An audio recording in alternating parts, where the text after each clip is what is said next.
October 10th, Unified Year 1926, Federation Territory, Naval Base. Of all the medical facilities in the Federation, the Navy base ones were the most advanced, since they kept in touch with the West Side. At least, you could call them proper hospitals. They were staffed with a full complement of trained medical professionals. And it went without saying that they paid attention to not only numbers but quality, too. As far as medicines, they were far and away the most well-stocked thanks to the drugs carried over from the West Side. At least, unlike the exceedingly gruesome intensity of the frontline treatment environment, this place was incomparably blessed.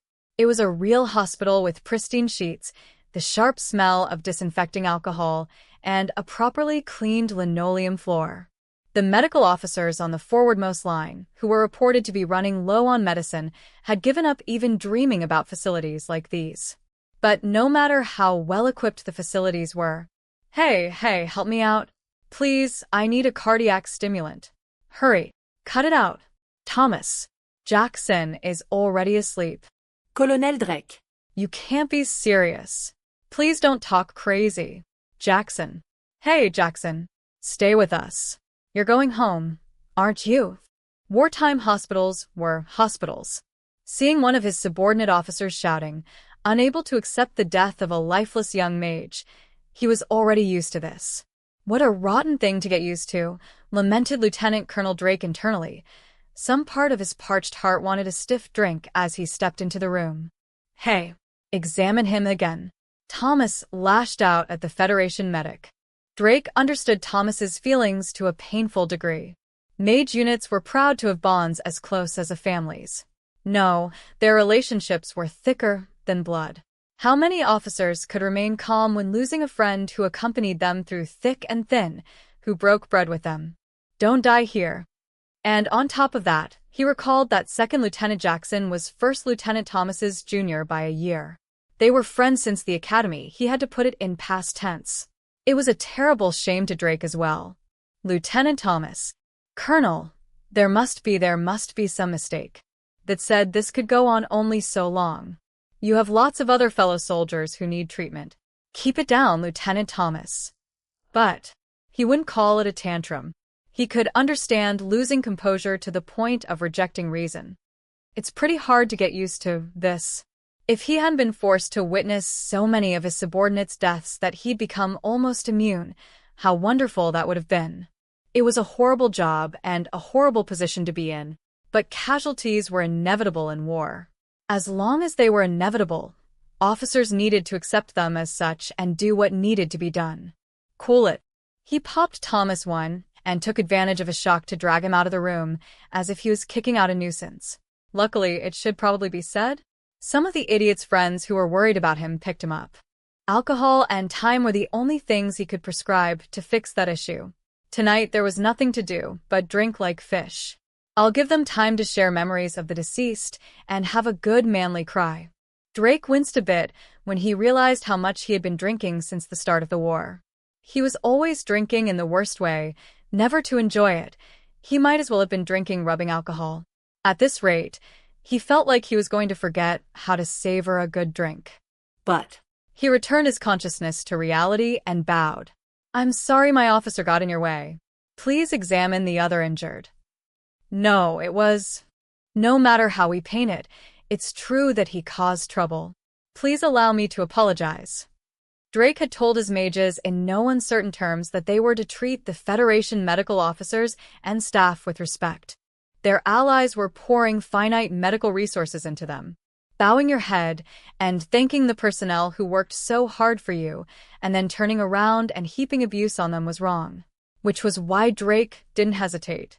He bowed deeply to the young medic Thomas had been bothering. That was his job as the responsible party. Please don't trouble yourself. Surely it's only natural to have feelings about the loss of your subordinate. From off-Toon's side came a gentle soprano voice. Considering it was a hospital, military or no, there were still enough female personnel that it wasn't rare. Not to mention that men and women had been serving together in mage units and rear divisions for quite a while now. The woman who had spoken was perhaps in her early 20s. With a somewhat tender look at him, she walked over. But in the uniform of a line officer? Drake hadn't seen her before. When he checked her rank, things felt even stranger. Despite having drilled the ranks of the Federation forces into his brain, he didn't recognize this armband. Strangest of all, the moment the medic saw her coming over, he gave a parting salute and rushed off to work. Drake knew from experience what that meant. It was like rats escaping a ship. When trouble arrived, nimble marine mages scattered in the same way. "Excuse me, you are? I'm Lilia Ivanova Tanechka, one of the humble gophers others might call a political officer. I'm a low-ranking political commissar as well as a first lieutenant in the Federation Army. Please call me Lilia." A mild demeanor and polite way of speaking. But what she was saying was very important. I never thought the day would come that we'd have anything to do with political officers or commissars or whatever.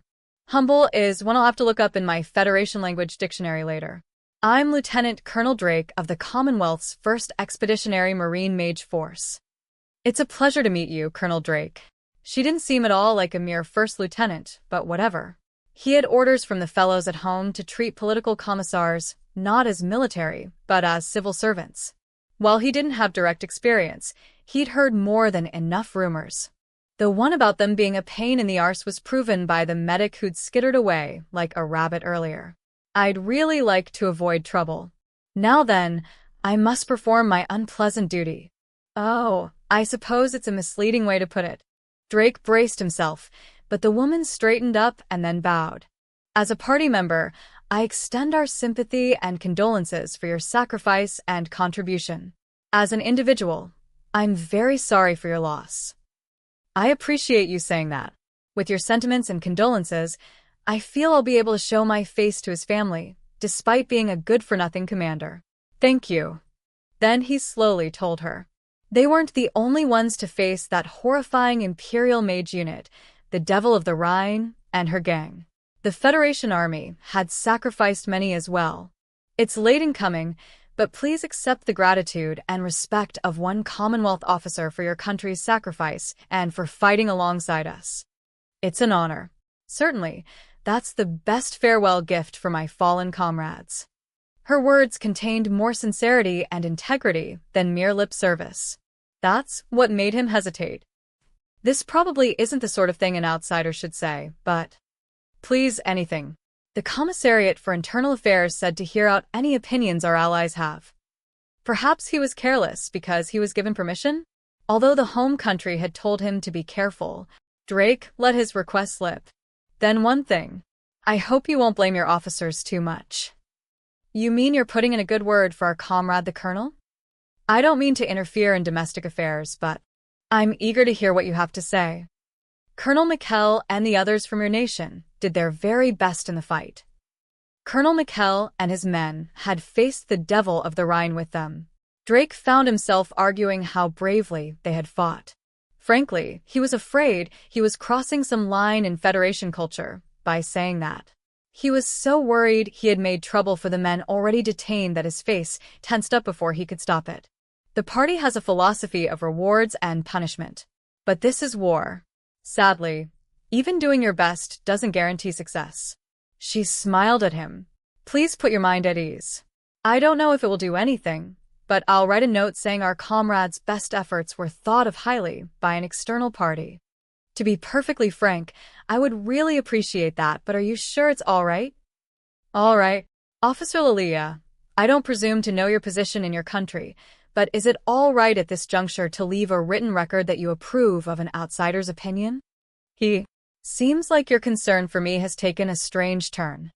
She laughed peacefully in her gentle soprano. She didn't seem worried about herself one bit. I'll be fine, she declared with no hesitation. Just because you did your job well doesn't necessarily mean results will follow. Unfortunately, that goes for my country, too. In the bright blue eyes looking at him, unwavering, was her firm will.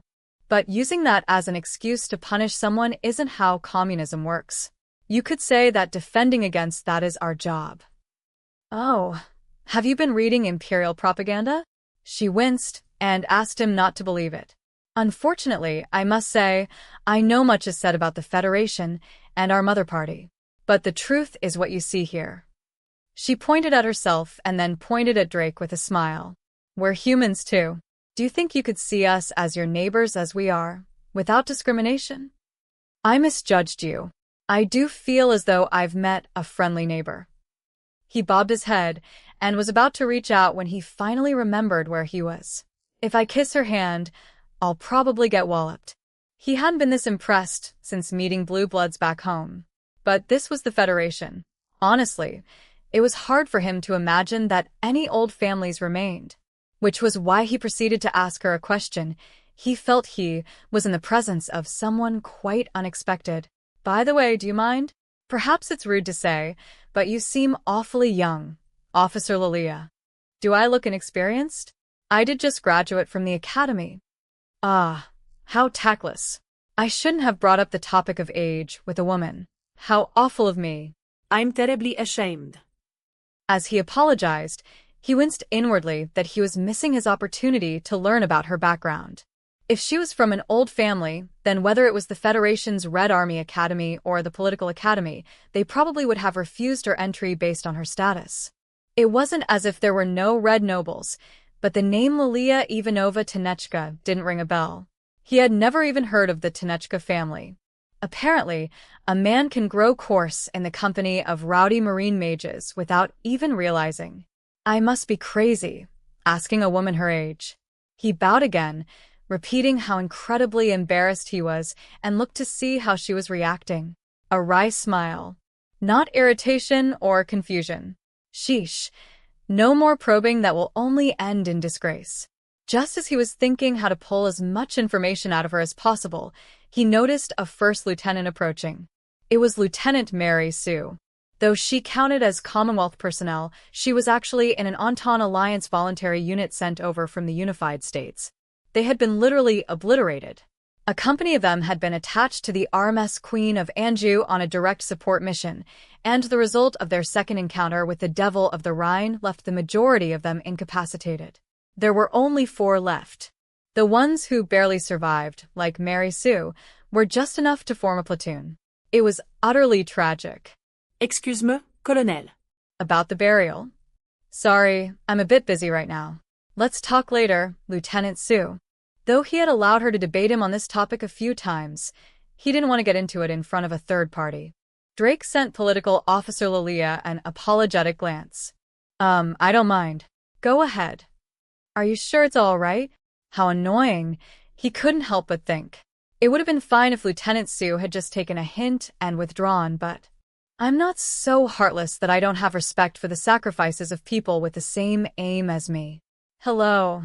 May I have your name? Once she bowed and set a polite introduction in motion, Drake couldn't find an excuse to stop them. I'm First Lieutenant Mary Sue. I'm part of a voluntary mage battalion from the Unified States. Well. So you're not working in the rear, huh? The commissar expressed her surprise at meeting another woman serving on the front lines. Unable to come up with a reason to shoo her away, Drake was falling behind. He couldn't even find a chance to interrupt their conversation. Oh, I'm sorry. I'm Lilia Ivanova Tanechka. If you like, why don't we be friends? Though she held out her hand warmly, she was passionately engaged in her work. Yes, part of the political commissar's job is negotiating between Commonwealth units and the Federation. But work comes first, right? Let me know if I can ever be of any help. Faced with that smile that seemed to say, feel free to talk to me anytime, Drake couldn't very well pull the plug. Is that all right, Colonel Drake? Sure, that's fine. How much more at ease would he have felt if he could have rejected her suggestion right then? Of course, if Sue was going to hesitantly confirm with him, she could have thought about their position from the start. As Drake looked on, feeling ashamed about being unable to stop 2 people of delicate positions from interacting at this delicate juncture, the conversation was picking up, if nothing else. It was too late to regret not being more forceful and driving her off from the get-go. So, about the location for the burial. As he thought, Lieutenant Sue brought up the location where they would bury their dead. To tell the truth, it was a topic Drake was rather fed up with. I've already consulted with the Federation to get space here. It should have already been allotted. Was there something wrong with it? You want to bury them here? This again? Drake thought as he nodded. That's right. If it was temporary, I would understand. But Colonel Drake, to bury our dead in a foreign country would be dash. Lieutenant, I don't really want to say this, but it's regulation. As a rule, we bury our war dead in the land where they died. You should know that's standard practice for the Commonwealth, right? We can't be causing trouble for other countries during a war. She had noticed the difference in values a long time ago. Commonwealth soldiers were buried where they so bravely fell. And the official regulation stipulated that if possible, a memorial should be built on the land where they died. Nothing more than that was permitted. If necessary, we can send personal articles to the rear. But generally speaking, our heroes sleep in the land where they fall. With all due respect, what about their fatherland? What about letting them go home to rest? In response, it should be said, Lieutenant Sue was desperate in her persistence on this point. And it was something she had in common with the other former Entente Alliance soldiers. They had a deep-seated desire to be buried in their hometowns. If that was how they viewed life and death in the Entente Alliance, Drake wanted to respect that as much as possible, but thinking what a headache this was, he had to point out something. You guys need to remember that you're enlisted in the Commonwealth Army. This isn't the sort of thing I want to say, but I can't have you forgetting whose forces you belong to. But our eternal resting place has to be our home. I get it, but you're being too sentimental. The Federation was preparing a memorial, and the regulations stipulated burial where the soldiers died. If, under those circumstances, they refused the Federation's memorial and said they were taking their dead home, it could spark a political dispute. Why would the Commonwealth, who usually buried its dead abroad, take their corpses home? Who knew what the international aftermath of such a thing would be? Considering the delicate nature of the cooperation between the Commonwealth and the Federation, there was a lot of pressure on Drake as a commander. There was no way he could accept her plea. Every time he received one of these insistent petitions, he could only turn it down. Sorry, there's nothing I can say. Just as an unpleasant silence was about to fall. Excuse-me, Colonel Drake. May I say something? A gentle soprano voice dispelled the awkwardness. Sure, Officer Lilia, if you have an opinion, then by all means. Isn't it only natural to have feelings about your fatherland, about your hometown? Of course. Then I should think it's only human to wish for home as your final resting place. Drake was about to say that she was right, and his eyes widened. If you like, I can arrange for a cenotaph as a temporary resting place. And then once the Entente Alliance is freed, they could go home. That would be much appreciated. If the Federation was offering, that certainly justified it. At least, it didn't cross the lines set by the home country. Well, no, Habergram will probably throw a fit. But he was already prepared for that, since they failed to protect the RMS Queen of Anjou. Perhaps being the one responsible was a tough gig, but he had no reason to feel ashamed for humbling himself to benefit his subordinates. Okay, is that it? I should probably be going. Officer Lilia, please let me know if my troops give you too much trouble. I can probably get it through if I push as not Commonwealth military, but as a voluntary army from the Unified States. No, I will get this through. Seeing Colonel Drake fairly stomp off like that, I felt like I had made a mistake. I kept bringing up the same thing over and over again. I nearly gave up when I saw how he was suppressing his irritation at my request. I don't think I said anything wrong, but I do understand that my request made trouble for him. Then I remembered what happened and hurried to thank the person who threw me a lifeline. Officer Lilia? Can I call you Mary? Of course. She's Colonel Drake's counterpart on the Federation side and a political officer. Thanks. Please call me Lilia, too. You don't need to use the title. If possible, I'd like us to be friends.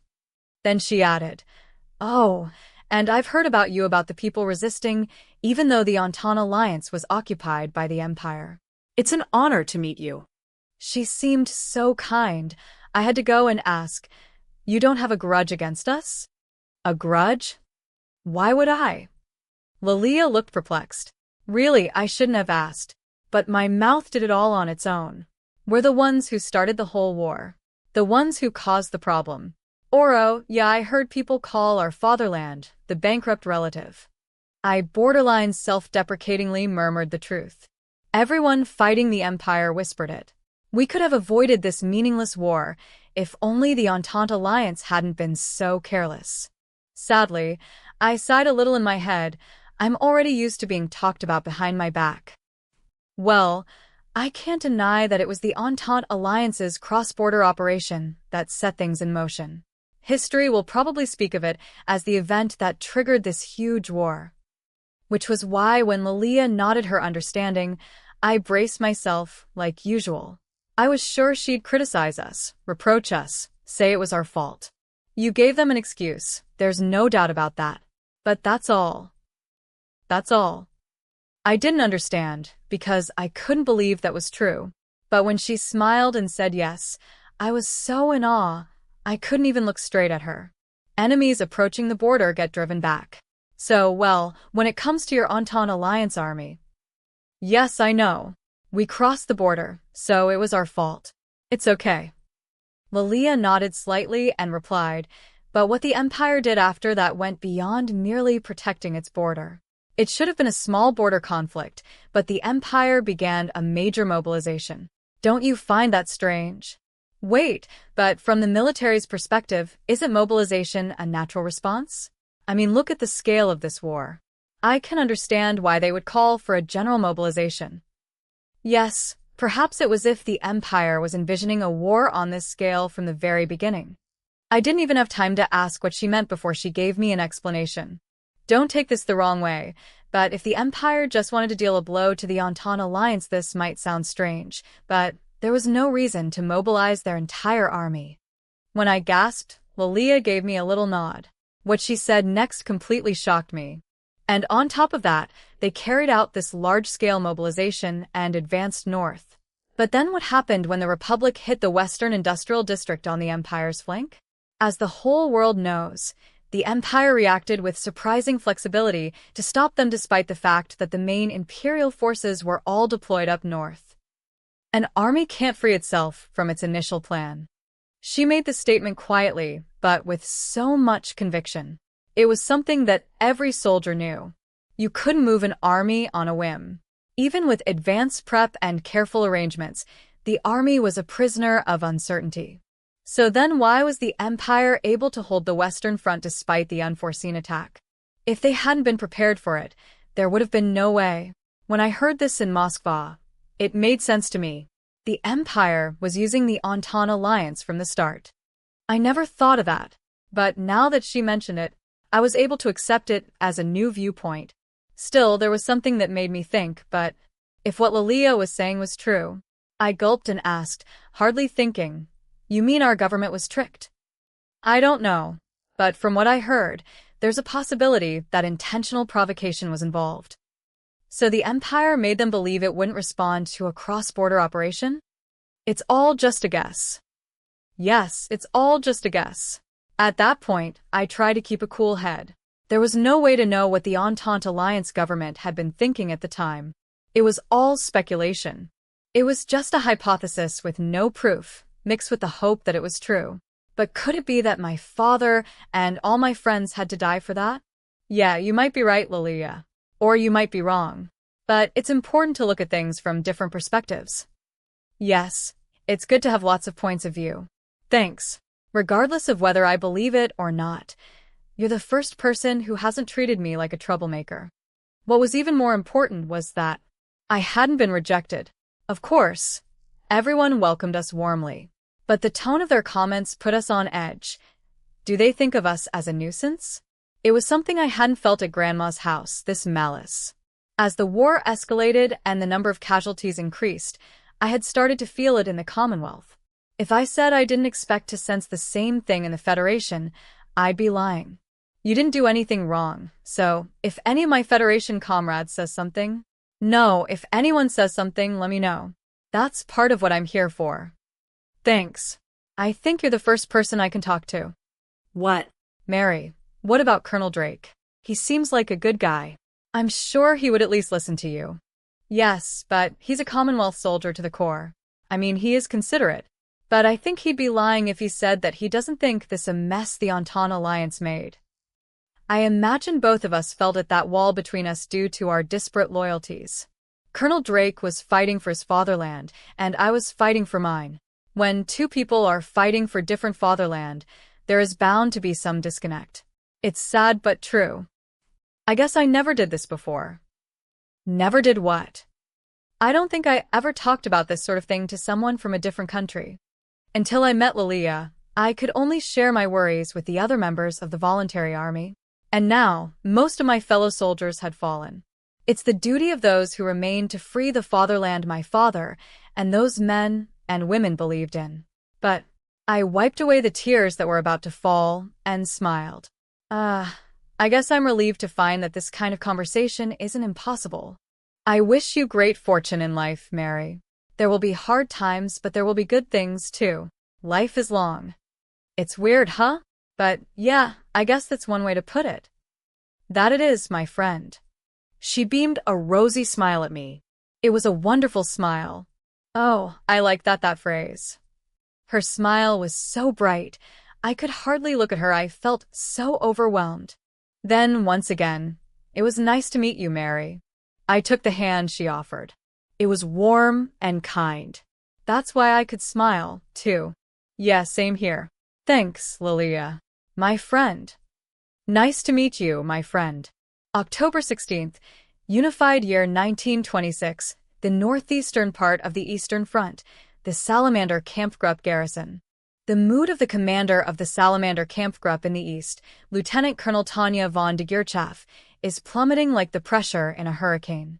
Partly because she's still on a research and investigation mission to test Kampfgruppe operations. They've been assigned to a part of the front line far removed from the main fighting area. While the main forces gather in the southeast and prepare for a major operation, the Salamanders have been told to get some experience surviving the winter in the northeast, which is considerate. You could say that a flank patrol mission that can double as training is a thoughtful arrangement, but if you can be thoughtful about that, then the hand she's been dealt has Tanya mournful to the last and at her wit's end. Wars shouldn't be dragged out. We're going to use up all our precious veterans. Do they really think this ragtag crew is going to be able to hold the front? The units she's received are even greener than expected.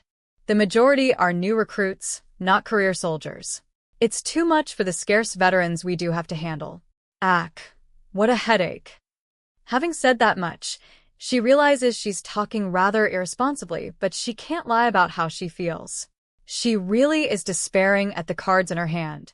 Lieutenant Colonel Ugger from the Service Corps was telling the truth when he said the Corps personnel would be veterans. He did indeed get us veterans. If you have a reliable former classmate from the War College on your side, things get a lot easier. Still, even Ugger is just a single staff officer. He's not in a position to orchestrate everything. It was good that he secured us some veterans. It's just too bad he couldn't have seen to the quality of the new recruits as well. Tanya overestimated the amount of training they would have, and she can't regret it enough.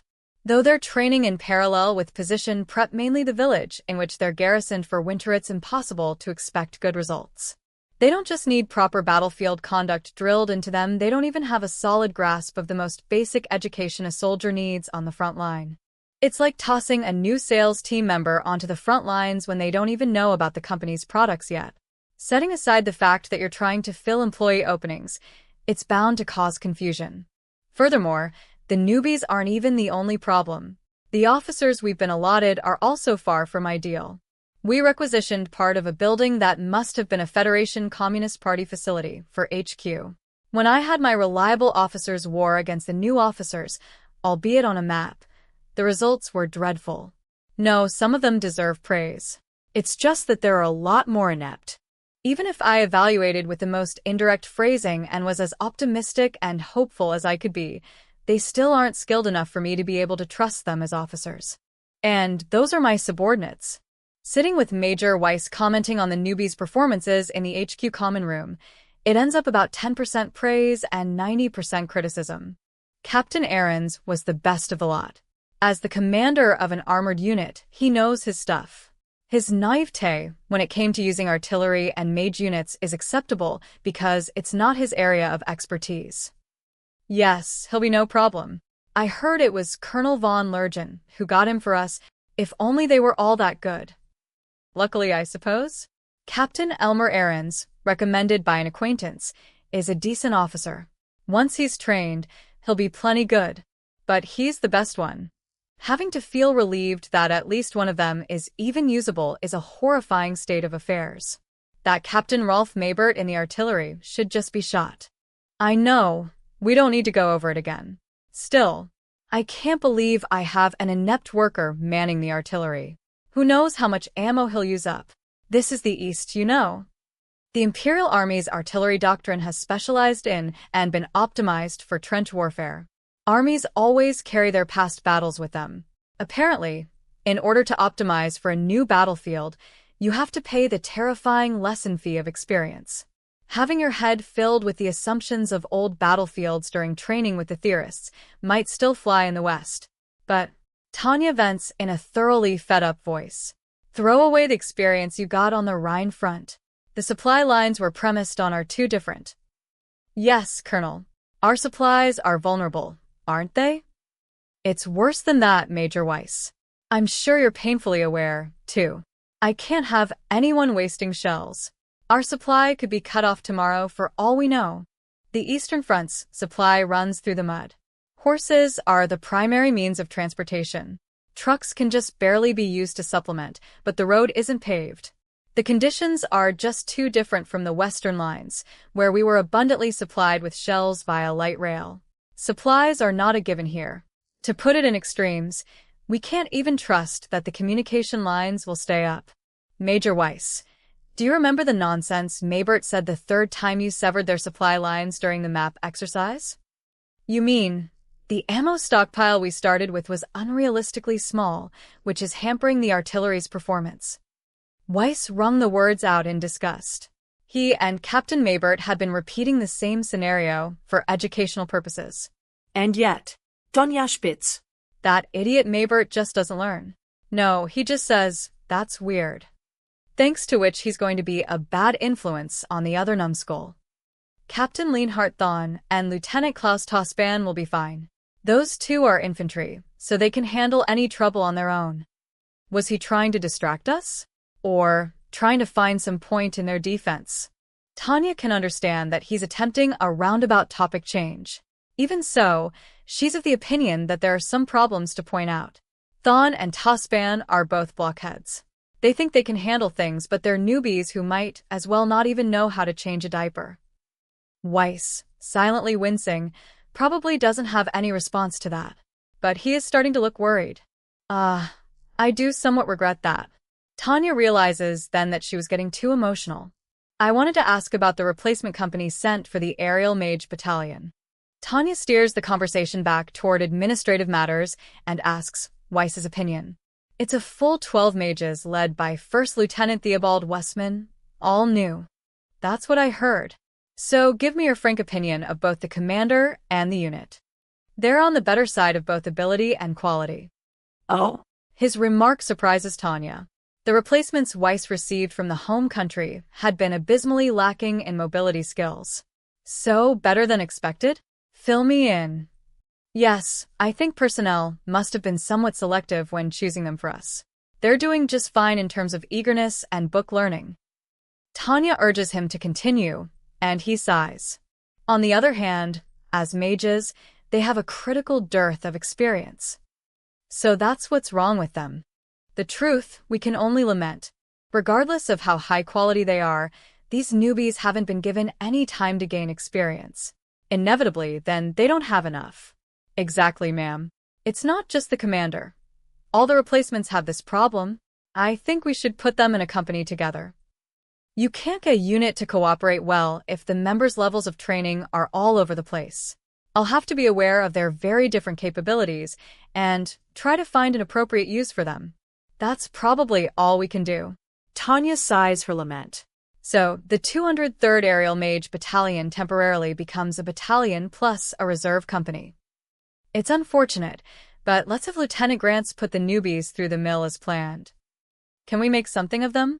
I get that they lack experience, but the last I saw, it seemed like they couldn't even perform basic maneuvers. No matter how good a teacher Grants is, the experience problem will still require time. One day is 24 hours. And for reasons of physical strength as well as other military duties, it's impossible to train for 24 hours straight. The worst part is that these mages we've been allocated might as well have failed the flying course. They wouldn't have made it through the skill training curriculum Tanya knows. These newbies are so lacking in competence that if this was before the war started, she would have sent them back to redo basic. Which is why she has to repeat her question. Major Weiss, I'm not doubting your opinion. Still, don't you think inferior ability is different from a lack of experience? You make a good point, but this time it's really not an individual level issue. I checked with Lieutenant Westman, and if anyone, it's the instructors in rear forcing them through absurdly accelerated training who are at fault. I was surprised. These guys have less than 100 hours in the air. We're talking 2 digits. Tanya nearly yelps a reflexive what? 2 digits of flying time? You're saying they're so green they haven't even logged 100 hours yet? According to Lieutenant Westman and the other newbies, if you hit 100 hours, you're sent straight to the front lines. That's an awful excuse, but I understand. We have no choice here. Let's just be grateful we got replacements. I heard that since this huge war broke out, the Army has drafted every able-bodied person, but I didn't know we were wasting them with such shabby training. In a total war, the types of new soldiers a commander will get can be broadly divided into 3 categories. The first is simply people who have recently reached conscription age. To make it sound nice, it's a human resource that renews every year. They're a mix of wheat and chaff. The second is draft-exempt people who volunteer. Tanya has a hard time understanding this, but some people, despite being exempt from the draft, volunteer for frontline service. By the way, many of these people are essentially the wheat you want. The only catch is that it's hard to get your hands on them. When committing to a doctrine of total war, the state squeezes out every available iota of its human resources. The majority of those still exempt, then, are a tiny number of experts in science and technology or medicine and so on. When they volunteer, the research institutes in the rear throw them into the mix without complaint. Still, I heard that even if some researchers and doctors volunteer for frontline duty, the general staff rejects their requests directly. How I envy them. I genuinely want to trade places with them, but since it's impossible, I'll leave it at that. So the final group consists of the people who are caught by the expansion of the draft. It must mean that the Army needs the people who used to be exempted for age, health, or fitness reasons. From those 3 sources come replacement troops who have gone through accelerated training. We have no choice but to be happy if they are eager and intelligent. This is the reality of the Empire's human resources situation. Isn't it just horrific? Under the circumstances, it's great to have an armored unit in good condition. Luckily, there's nothing wrong with their gear or discipline. The commander, Captain Ahrens, and his troops are a good unit. I can't thank Colonel von Lergen enough for sending them to us. That's true, but Tanya winces. Major Weiss, the problem is the infantry and artillery, who make up most of the Kampfgruppe's head count. It's unclear whether they'll hold up in mobile warfare, Given a Kampfgruppe's duties, mobile defense will be hard to avoid. But she stands with a sigh and walks over to the window. Outside, an infantry unit is building a trench. Now isn't the time to worry about mobile warfare. Apparently, the commanders have had the latest elastic defense theories beaten into their brains. Those guys at the infantry academy are idiots. Remembering when she had the 2 commanders draw up the blueprint, Tanya sighs. They must have learned it at school. They proposed a defensive line plan in keeping with the meticulous defense theory the Empire is so proud of, and elastic defense theory. Colonel, with all due respect, there's nothing actually wrong with elastic defense theory. No, that's true, Major Weiss. As long as you have the right soldiers, the right gear, and the right supply system, I can't deny that it's ideal. Elastic defense is the tactic the Imperial Army devised during its experience in the trenches on the Rhine front. Though you drive the enemy off from the front line, the assumption is that you'll move as well. In terms of pure logic, it's utterly correct. For a limited number of soldiers to defend a wide area, moving around is the one option. After all, if you hole up in one main defensive position, you'll get surrounded. In order to avoid that, you don't make the main defensive position where you engage in defensive combat. Instead, you construct spider holes and simple firing positions up ahead of the lines for warning and keeping enemies at bay. You can repulse them as soon as you discover them. It's a clear theory, all fine and well. If it has any issue, though, it's that since you're moving around, there's no way to construct a firm line. But it's uncertain whether this Kampfgruppe can even handle mobile warfare. You're telling a regiment-equivalent force of 1 aerial mage battalion, 2 infantry battalions, an artillery battalion, and an armored company to defend an area that would take a division to cover. Maybe they were half joking? Joking? When Thawne and Tospan proposed constructing an advance line, their faces were dead serious. Just remembering it drains her energy. She even asked them if they intended to take a division and defend the whole area. But they only stared at her, puzzled. They just don't get it. They still think elastic defense is the right way to go about things. They must. So we have to go check the line later. Their work might not be up to snuff. Tanya has judged that their options right now are limited. Frankly, all they can do is convert their village into a stronghold. She's accepted that they'll probably be surrounded, so they need to tighten defense in every direction. Thus, being surrounded is now a given. She's not interested in the argument that they shouldn't get surrounded. There must be a limit to how much a small number of troops can cover. No matter how sharp our watch is, there will have to be a hole somewhere that allows a sneak attack. If we can't accept the version of the future where we suddenly get surrounded, we'll be wiped out in the end. Even I think the idea of going under siege is ridiculous. It's extremely irritating that we have no other option. But it's because of that we need to make sure our defenses are constructed securely. Yes, Colonel. And on that point, I'm concerned that the infantry commanders are being too lax. I would feel better if you would make sure they're doing a proper job, Major Weiss. Understood, Colonel. May I borrow Lieutenant Serebryakov? That's fine. Doitoro inspection. Yes, ma'am. Tanya bobs her head and says she's counting on him. That numbskull Thawne still seems to be attached to elastic defense. What can we expect? I can't deny that positional defense is vulnerable to envelopment and artillery barrages. It's probably difficult for Captain Thawne to escape the main current of existing ideas. Weiss's expression is a bit tense. He continues that he feels like he can sympathize in some ways. It's not a bad thing to look for the good points in your troops. But Tanya snaps, if you like advocating so much, maybe you should change careers and become a lawyer. She continues, listen, if we were in a situation where we could use elastic defense, he would be right. The problem is that he doesn't acknowledge that our reality is not the right environment for it. What can we do with subpar artillery and a pile of newbie infantry who can't handle mobile warfare besides positional defense? Ultimately, she adds bitterly, we need to keep the troops where they can hear their commander's voice. It's like managing part-timers at a shop.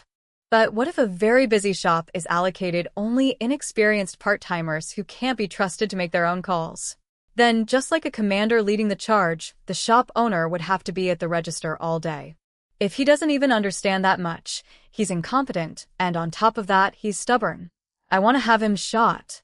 It's really too bad that there's no rule allowing us to send inept to the firing squad. Excuse me, may I say something? If you want to make such scathing judgments, maybe you should have tried to become an inspector. That's a great idea, Major Weiss. When we retire from active service, let's aim for legal circles together. Although I bet I'll end up meeting you in court. It's actually not a bad idea. Tanya smiles from the bottom of her heart. For a retired soldier, that'd be a pretty respectable job. At least, it would be safe and stable. That's the thing. Well, before you get mad at me, I'd better get moving. I'll arrange the inspection and everything. Good. Make it rigorous. Weiss salutes and leaves the room, and as she sees him off, Tanya thinks over their situation again with a dissatisfied smile. It would be impossible to say they've been dealt good cards. But they've already started the game. She's not allowed to quit just because she got a bad hand. She can only try as hard as she can. So let's think about what's possible with the cards she has. Sheesh, this just isn't worth it. Should I apply to the general staff for overtime pay? I guess I have to check the rules first to see if that allowance even applies to officers and commanders of combat units. October 19th, Unified Year 1926, the northeastern part of the Eastern Front, the Salamander Kampfgruppe garrison. Training, constructing the position, and more training. What brings color to the Salamander Kampfgruppe's days of being stationed far from the main Eastern Front, in the Northeast, are endless training and exercises. Undertaken with the aim of increasing cohesiveness and making sure everyone acquires basic skills, they ring out in the form of shouted officer and non-com orders. At least no one participating in the exercises is slacking off. That they're all taking their training very seriously is a silver lining. But even watching them do that, Tanya is terribly impatient. The new recruits have plenty of drive, but not those all-important skills to match. Not being able to rely on her subordinates for even the most natural things is eating away at her nerves. The snail-paced improvements are already making Major Weiss and Tanya's plan to have the newbies retrained before winter really sets in seem hopeless. Late at night in the building requisitioned as Kampfgruppe HQ, Tanya looks over the weather team's data and sighs, desperate for more time. It'll be full-on winter in just a few weeks. All the prep we still need to do is going to severely limit the amount of time and resources we can put into training. And on top of that, they're short on equipment for exercises. At home, they could have used an exercise range or other facilities. But where they are now is the front line, albeit removed from the main conflict area. It's great for getting the soldiers used to the atmosphere of a battlefield, but in terms of facilities, the disadvantage is inescapable. Of course, they say one real battle is better than 100 training sessions, but I can say this from experience. The amount of blood shed on the battlefield is inversely proportional to the amount of sweat shed in training. Educate these guys with no foundation and have them ready for mobile battles by January? I think I could be more optimistic about teaching penguins to form ranks and march.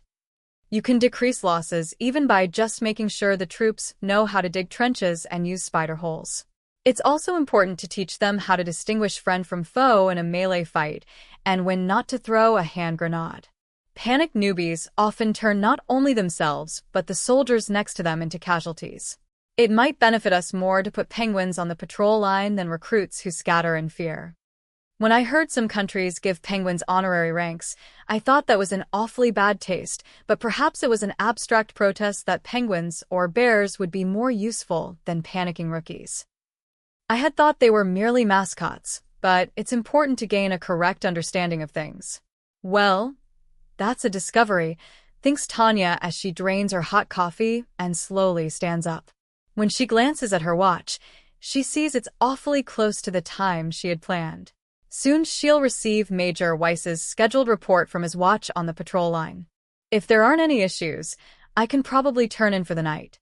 It might not be a bad idea to get a cup of water to wash my face before I go to bed. Despite it being the front lines, as long as there are mages around, there is never any shortage of hot water, which I'm grateful for. Obviously, I can't unconditionally soak in a bath all day, but if I want hot water to wipe down with, all I have to do is heat it up with a formula. My eyes are so tired. It can't hurt to put a towel over them and rest for a while. Even in the middle of a trench battle, mages benefit from a little bit of flexibility, which makes me really feel how inestimable far a civilized lifestyle goes toward maintaining one's humanity. Regular, civilized habits. When you're experiencing the irregular series of abnormal phenomena that is war, keeping your own lifestyle disciplined is indispensable for achieving a daily rhythm. Humanity is a stronghold of the mind secured by the routine of daily life. Oops, this is no good. I'm going to be late for Weiss's check-in. I gotta hurry, she thinks, and just as she's striding toward the door, there's a sudden knock on it. No, more like some kind of harried pounding. Oh, goodbye. Goodbye, my tranquil, wholesome, orderly evening. Hello, shitty irregularity. Tanya braces herself. Come in. Excuse-me, Colonel. We've received an urgent report. It was her adjutant, First Lieutenant Serebryakov, who popped in looking tense. Something awful must have happened, exactly as Tanya had expected. This is a fine hassle. I don't know who the hell it is, but they've got an awful lot of nerve if they're disrupting my wholesome, civilized habits. I'm going to re-educate them with the order of justice and civilization. It's from Major Weiss on the patrol line. Tanya urges her to read it, and in response to her glance, Visha nods and continues her report. It's the enemy. We've spotted the enemy. They appear to be coming from the enemy's sphere of influence. It looks like 2 brigades of Federation infantry. They're rapidly approaching forward patrol, line 1. It makes her want to click her tongue, teat. She was expecting this sort of attack. As in, we can't avoid being outnumbered. She knew early on that should the enemy attack, the power disparity between them would grow. Unlike the Imperial Army, which has to spread its forces along the sizable defensive lines, the Federation Army is free to concentrate its forces on a single point. It was less of a guess and more like a sure thing. Still, though, 2 brigades? If they're coming out for a scuffle, that's practically the definition of excessive. If they had been hanging around during the day, repelling them with an aerial attack would have been possible, but at night, the accuracy of anti-surface attacks is awful. A melee on the ground, and in the dark at that, pretty much cancels out the aerial mage battalion strengths. These damned communists. They want to start a fight over this backcountry? They're too strong. Have the forward patrol guards retreat. At this rate, they'll be swallowed up by the wave of enemy infantry. Major Weiss has already ordered the retreat on his own discretion. Great. Tanya nods at Serebryakov's report. Weiss took the risk of making his own call and made the right one.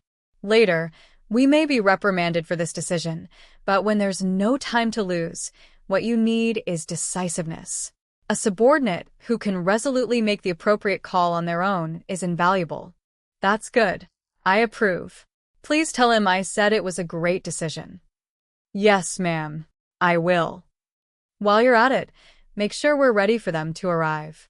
Let the commanders at every rank know to make sure their recruits don't accidentally shoot the patrol units. Understood.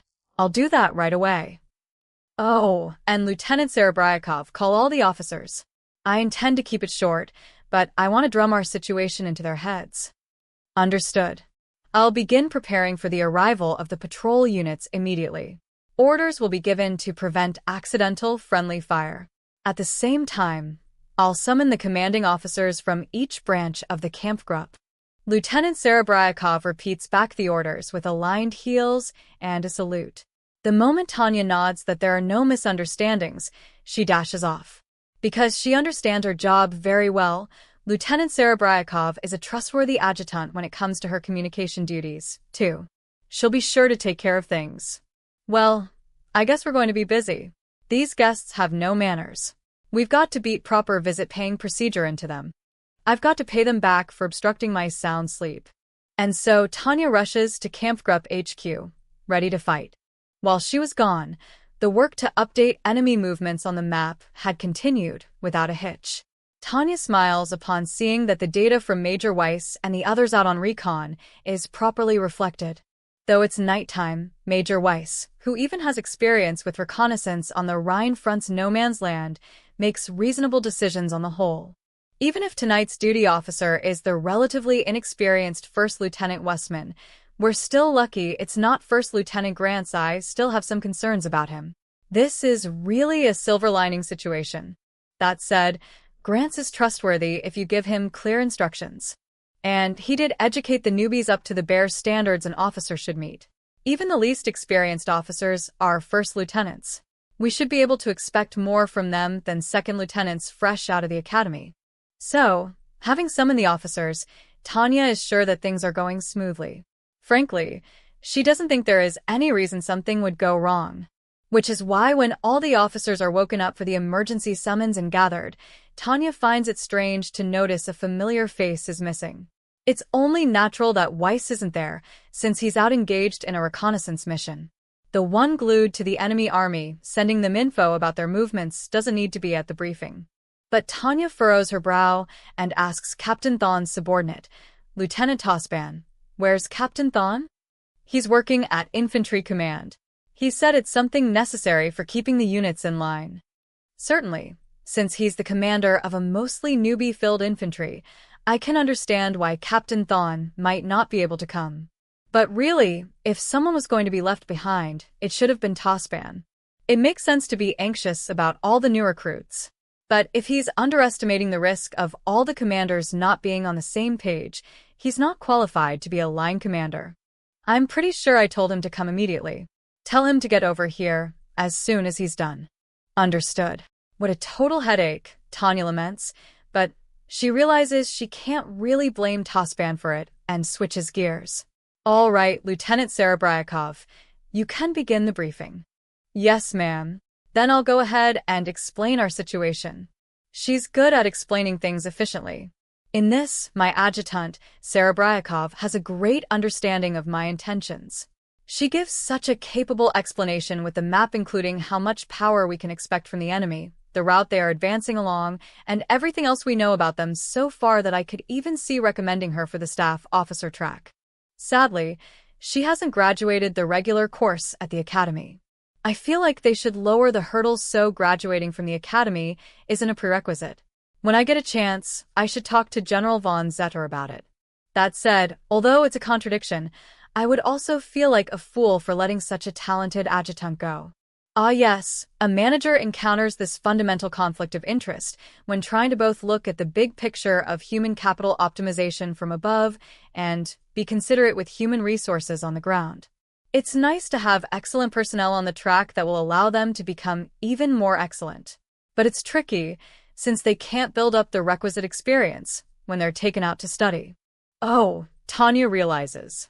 I also have to consider whether the Imperial Army can afford to be leisurely training up frontline officers at the War College. The enemies we're seeing don't appear to be the same Federation Army that we're fighting on the main lines. They're probably someone new. The ciphers we've intercepted aren't the same code we usually see, either. I have a question. Does that mean we could end up clashing with units from the existing enemy plus these new forces? Yes, Captain Maybert. You are correct. Will we have enough shells? Weiss and I have been pointing this out to Captain Maybert forever, and here he is bringing it up as if he just remembered it. Even this guy tends to be viewed as a veteran compared to the other officers we've received. In other words, the front lines really can't let go of officers who would make good staff officers. It's a never-ending dilemma. We're desperate for outstanding high-level staffers, but we need the lower-level officers, that is, the source to be cultivated into such positions on the front lines with top priority. Which side to put weight on is an unsolvable conundrum. That said, Tanya switches gears. That is all. The enemy vanguard will arrive in about 2 hours. Let's get moving. The moment my adjutant finishes the explanation, all the officers heave a huge sigh. They've been dragged out of their sleep rotation, and the first thing their groggy eyes see is the news that 2 brigades are headed their way to attack. That's one way to wake up. And while Tanya's still watching, they begin to say whatever is on their minds. This makes me really glad we built that patrol line. But wow, 2 brigades. Right. That's overwhelming compared to what we've got, Lieutenant Tospan. They all grumble about how the coffee their orderlies brought them tastes like mud. Tanya nods at Tospan's comments, but pushes her lips out in amusement when he mentions the power gap. She's beginning to accept that they will always be overwhelmed by the material power of the Federation Army. No, she just knows that she has to accept it. Shit, again? It's the same as always with these Federation guys, but they send such a huge number of troops to such a small fight. Is the rumor that their soldiers grow on trees true? Lieutenant Grants and Captain Ahrens, who have experience with the Eastern Front, should both be all right. They may be griping, but bold smiles are on their faces. It's hard to use aerial attacks in a night skirmish, but we have a fair amount of people who have fought at night before. The fact that there are experienced officers in both the mages and armored units with experience puts Tanya slightly more at ease. But these guys aren't impossible. We should be happy we don't have to get into a fistfight with 2 brigades. You said it, Captain Ahrens. Well, they may not be sitting ducks, but if we haven't confirmed any enemy aerial mages, we'll take them out one way or another. Whoa, there, Lieutenant Grants. Let's see what the brave armored unit can do. An armored unit conducting a large-scale counterattack massacre is a sight to behold. We'll perform defensive support and then nail the counterattack. Tanya is relieved to see that Captain Aaron seems to understand his job very well. Fortunately, the leader of the armored unit knows what his mission is.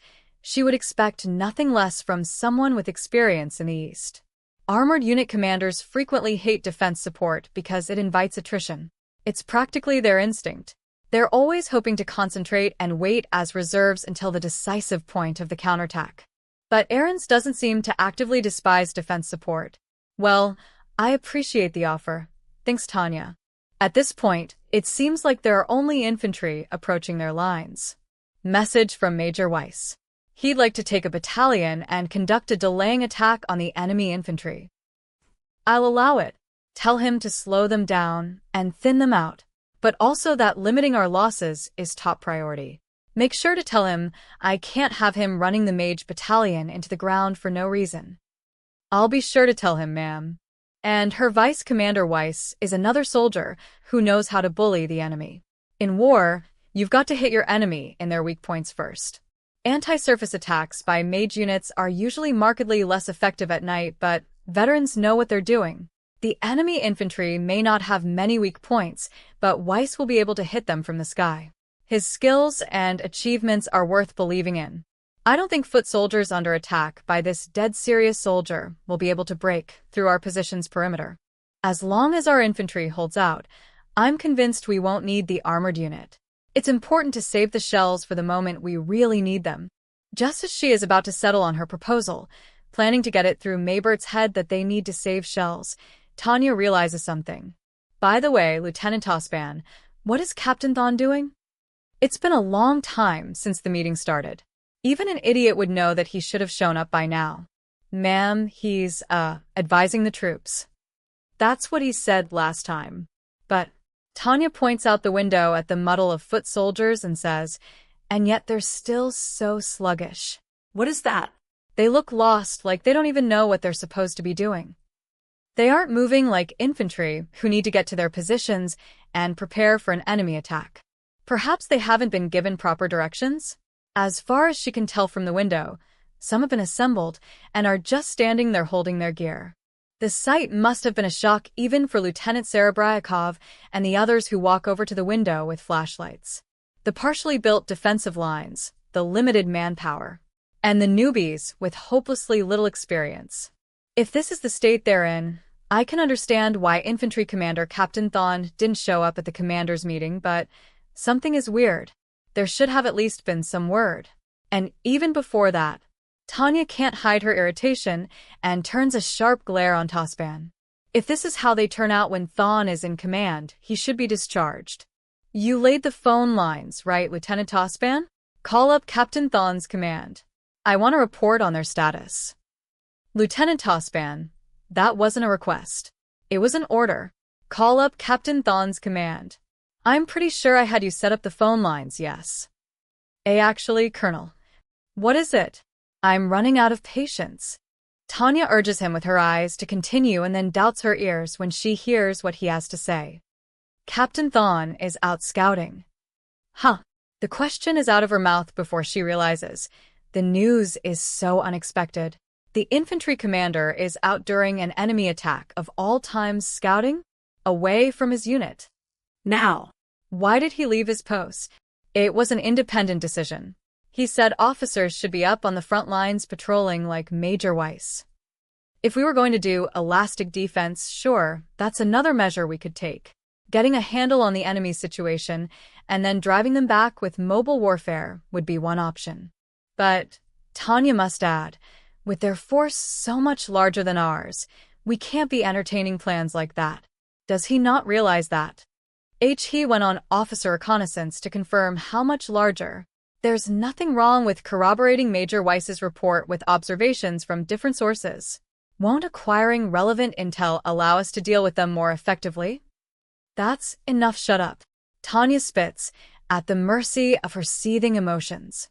Tospan, you numbskull. Do you really believe what Captain Thon said was the best course of action? It's incredibly inept. This nonsense is more than enough to warrant her rage. If she can't send a few bullets into whatever numbskull passed this guy in the officer aptitude eval, she won't be able to stand it. In that case, Tanya makes up her mind. Now is the time to pour all her energy into damage control. Lieutenant Grants. Yes, ma'am. Luckily, Grants, who has relatively extensive defensive line experience, happens to be free. It's not as if she envisioned this day would come, but she drummed him full of trench war and defensive combat experience on the Rhine front. He won't crack from a few shells and an infantry attack by night. I'm lending you Westman's company. Take Lieutenant Tospan with you. Then take over that bottomless idiothon's command. You can do the infantry fight like we did on the Rhine. Defend. Don't fall back. Repel them. Yes, ma'am. Grants, who responds with a prompt salute, has the minimum knowledge a soldier needs. Orders, acknowledgement, and resolute action with no complaints. Meanwhile, Tanya turns back to Lieutenant Tospan with a warped expression. Is Captain Thon going to be suspended? Of course he is. Please wait. Captain Thon is a good commander. Even if you're a lieutenant colonel, do you have the right to do that? This numbskull is spouting nonsense during the precious and very busy time we're prepping for combat. How come he doesn't understand the glaring fact that this benefits the enemy? Lieutenant Tospan, I did not give Captain Thon permission to leave his post. Why is an officer leaving his post before construction on the perimeter is even finished? That one huge problem itself warrants him being stripped of his command. I ordered him to defend this position. Actions that don't align with the intention of the one giving the orders don't count as acting on your discretion. That's justifying orders. And I'm here at the same position as him in the first place. Don't you think he must have judged that there wasn't a moment to spare to ask you? It's essentially the same thing as when Major Weiss had the forward patrol line retreat. Lieutenant Tospan, are you serious? If I wasn't, I wouldn't say this sort of thing to you, Colonel. This bastard. You're telling me to treat withdrawing the forward patrol line as the enemy approaches like nonchalantly strolling away from your position. You expect those situations to stress me out equally? If you can convince a court-martial of that, then let's hear you try. Wadash. Now you're just being unreasonable. I've about had it with this piece of shit. As Tanya's hand reaches unconsciously for her pistol, she threatens him, unable to suppress the murderous intent in her voice. I don't want any more crap from you while you're commanding in combat. I don't have time for this. If you insist on continuing, she didn't even have to say, you had better prepare yourself for what comes next. Tospan turns white as a sheet, and there's even fear in his eyes as he looks at her.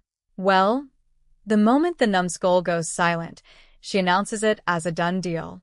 Consider Captain Thon missing in action. We can't acknowledge the command of an officer who is MIA. When he gets back, tell him to present himself at the Kampfgruppe command. Who's going to go there while we're in combat? Even if he does, I won't let him bother us until the fight is over. I'll just say I was busy and had technical difficulties. On top of that, Tanya realizes she needs to explain and give them the full rundown. Setting aside Captain errands, it seems like a good idea to not give the rest of the newbies any excuses. It seems like there are still some dummies out there who don't get it. I guess I have no choice but to explain. Officers, here's what's going on. Listen, it's a simple matter. We're going to be surrounded, but the enemy is only capable of surrounding us by spreading themselves very thin. The advantage of a defensive perimeter is that it doesn't have to stand up to all the enemy forces head-on. And the most wonderful part about it is that officers and non-commissioned officers can keep tabs on their subordinates in close coordination. When keeping newbies disciplined, it's important to have the person leading them right nearby. And during a night battle, that importance jumps. I can't imagine the Federation Army is much more blessed on this point than the Imperial Army. Ultimately, it's only 2 brigades of infantry. If it's a night attack with no artillery or aerial support, we can take care of it. She declares it out of not arrogance or exaggeration, but experience on the Rhine. So the enemy's first attack can't last very long.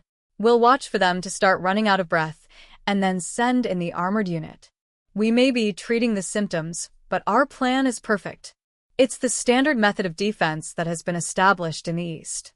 If you hole up at one point, you can only defend that point, but if you can't build a series of defense lines, all you can do is protect yourself. We'll break down their attack by launching into the holes where they can't take much more. It's simple. The important thing with these defensive lines is for us to not crumble first. Keep a tight hold on the reins so the newbies defend their positions. We have to accept that we're being surrounded. Then all we have to do to complete our positional defense is make it through the enemy's first attack and succeed in countering. Therefore, Captain Ahrens, your unit is the only one that is all reserves. We don't even need defense support. Until further orders, stay inside the line and save your punch for later. Stop them, hold out, drive them back.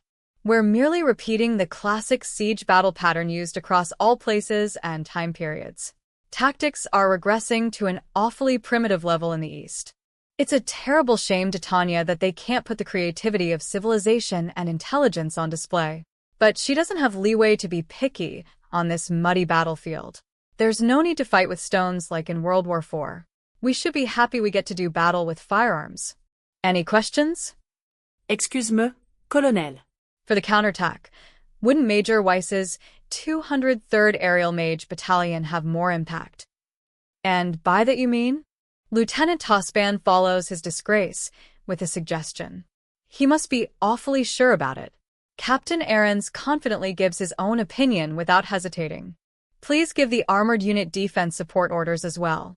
Our unit is here to work with the infantry. Please let us help defend. No.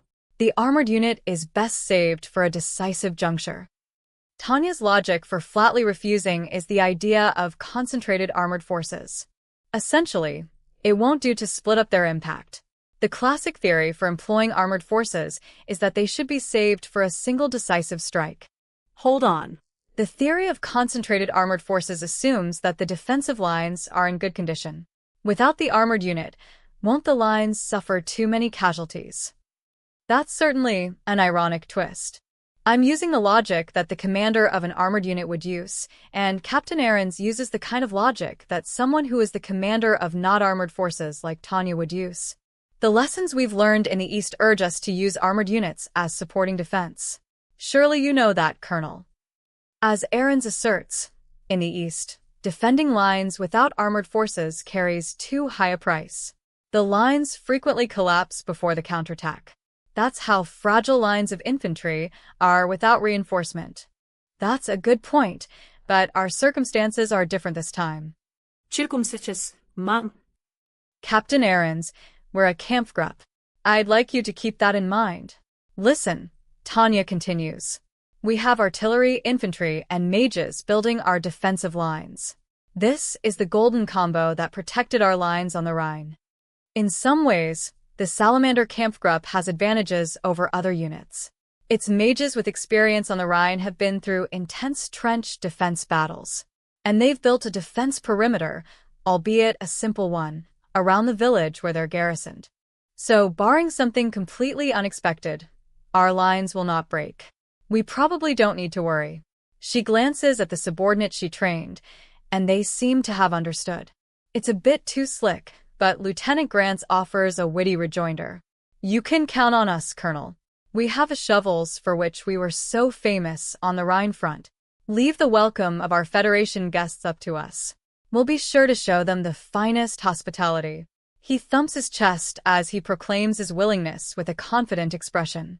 Compared to many of the guys here, he's young, but he has more military and combat experience than his age would indicate. Even Grants is now a seasoned veteran. As you can see, he's a bit of a brown-noser, but even Lieutenant Grants is an elite soldier who earned the Iron Cross on the Rhine. You can trust him with the lines, Captain Ahrens. Oh, Tanya adds. I should also point out that the 203rd Aerial Mage Battalion is borderline low on members. Lieutenants Westman and Grants are supporting the infantry. If I give the rest to Major Weiss, that's only 2 companies. We're also just an armored company. Have you forgotten how numbers work in other branches? A mage company is 12 people. That's 24 in total. There's no way that many could hold a forward position for very long. Even if they can keep dealing damage, an aerial mage battalion has very different qualities from an infantry unit. To reach for something similar, they're probably closer to the Air Force. Even if fighter planes and attack helicopters can blow away enemy ground forces, they can't take over that location. That's a job for infantry, supported by the armored forces. On battlefields of any time or place, the right number of infantry with armored support are critical for that last task. You mean in order to counterattack, you need enough people to hold the position? That is correct. A mage battalion packs a punch, but armored forces are the appropriate troops to counterattack and fortify our foothold. Luckily, it doesn't seem like the enemy has armored units. So in this positional battle, we'll fight infantry with infantry and mages with artillery.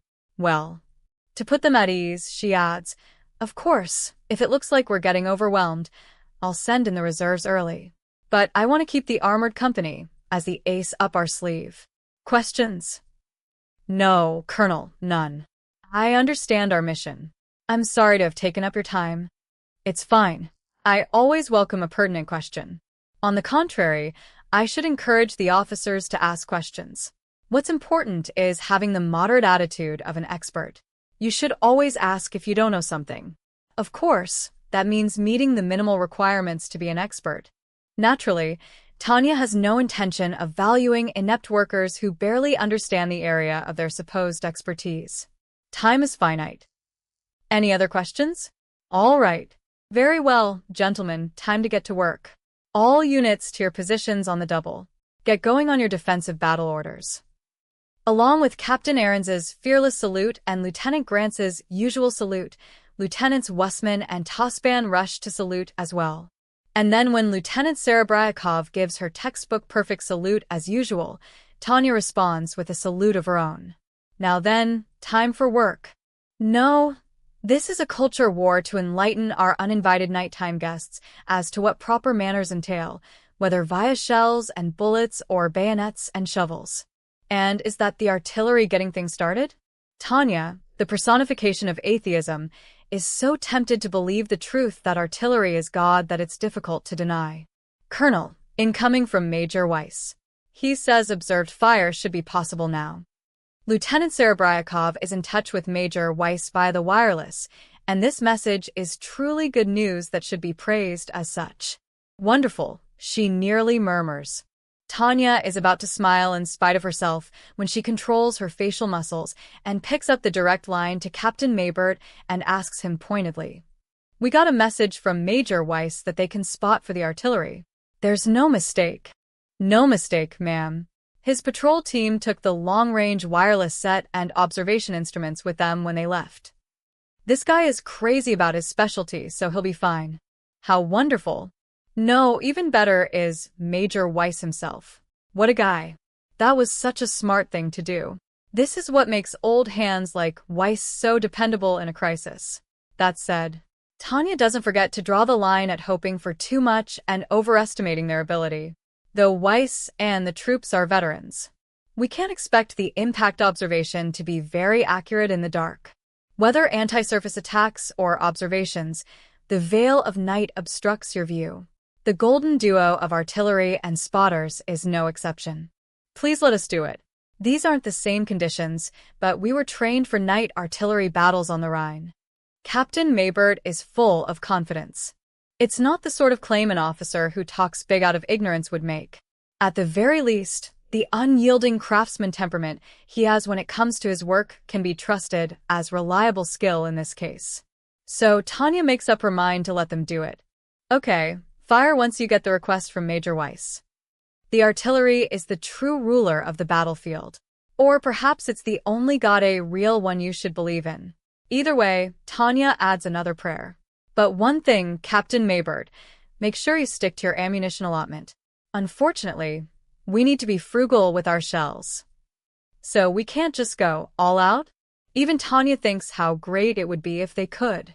It felt so invigorating on the Rhine front when the artillery opened up on penetrating infantry units. If it were possible, I would definitely want to do it. But, exceedingly unfortunate as it is, the Imperial Army's shell situation won't allow it. A person can't give what they haven't got. It's dark. It wouldn't be worth it to go all out. So we can't? But he asks feebly, but the answer doesn't change. Sorry, but I want to prioritize the Kampfgruppe's ability to continue fighting. If given the choice between a Kampfgruppe whose artillery can do its job and a Kampfgruppe whose artillery has run out of ammo, I'm compelled to choose the former. And Captain Maybert proves through his actions that he's an artilleryman who can do his job with care. Almost as soon as she hangs up, the first shot is fired for observation. The report roars in the night. How pleasant even a single bang can be. The moment the shell hits the ground, Major Weiss and his unit must be sending detailed observation data to the Fire Direction Center. This is going to be great, thinks Tanya, and the moment she is waiting for arrives almost immediately. Readied gun points all roaring at once create the best music for a battlefield. She nearly sighs in awe of the splendid thunder. How reassuring this is. The artillery is doing a good job.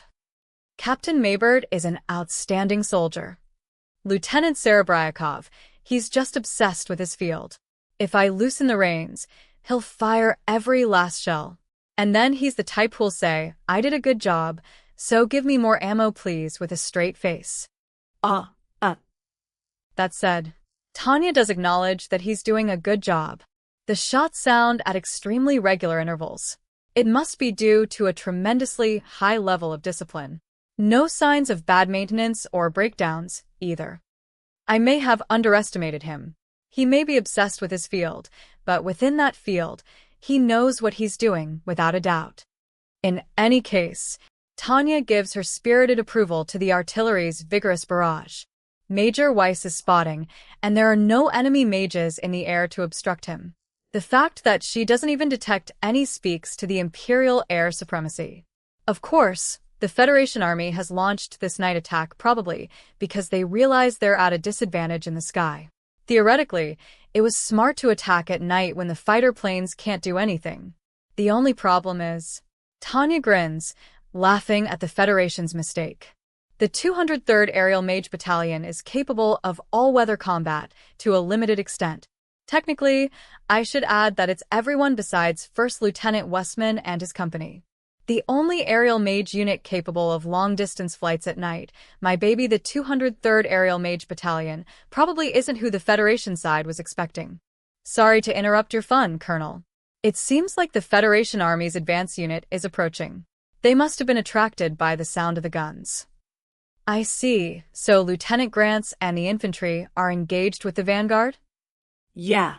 Tanya goes so far as to extend her empathy to the poor Federation soldiers. Usually it's extremely difficult to get a handle on the enemy's location during night combat.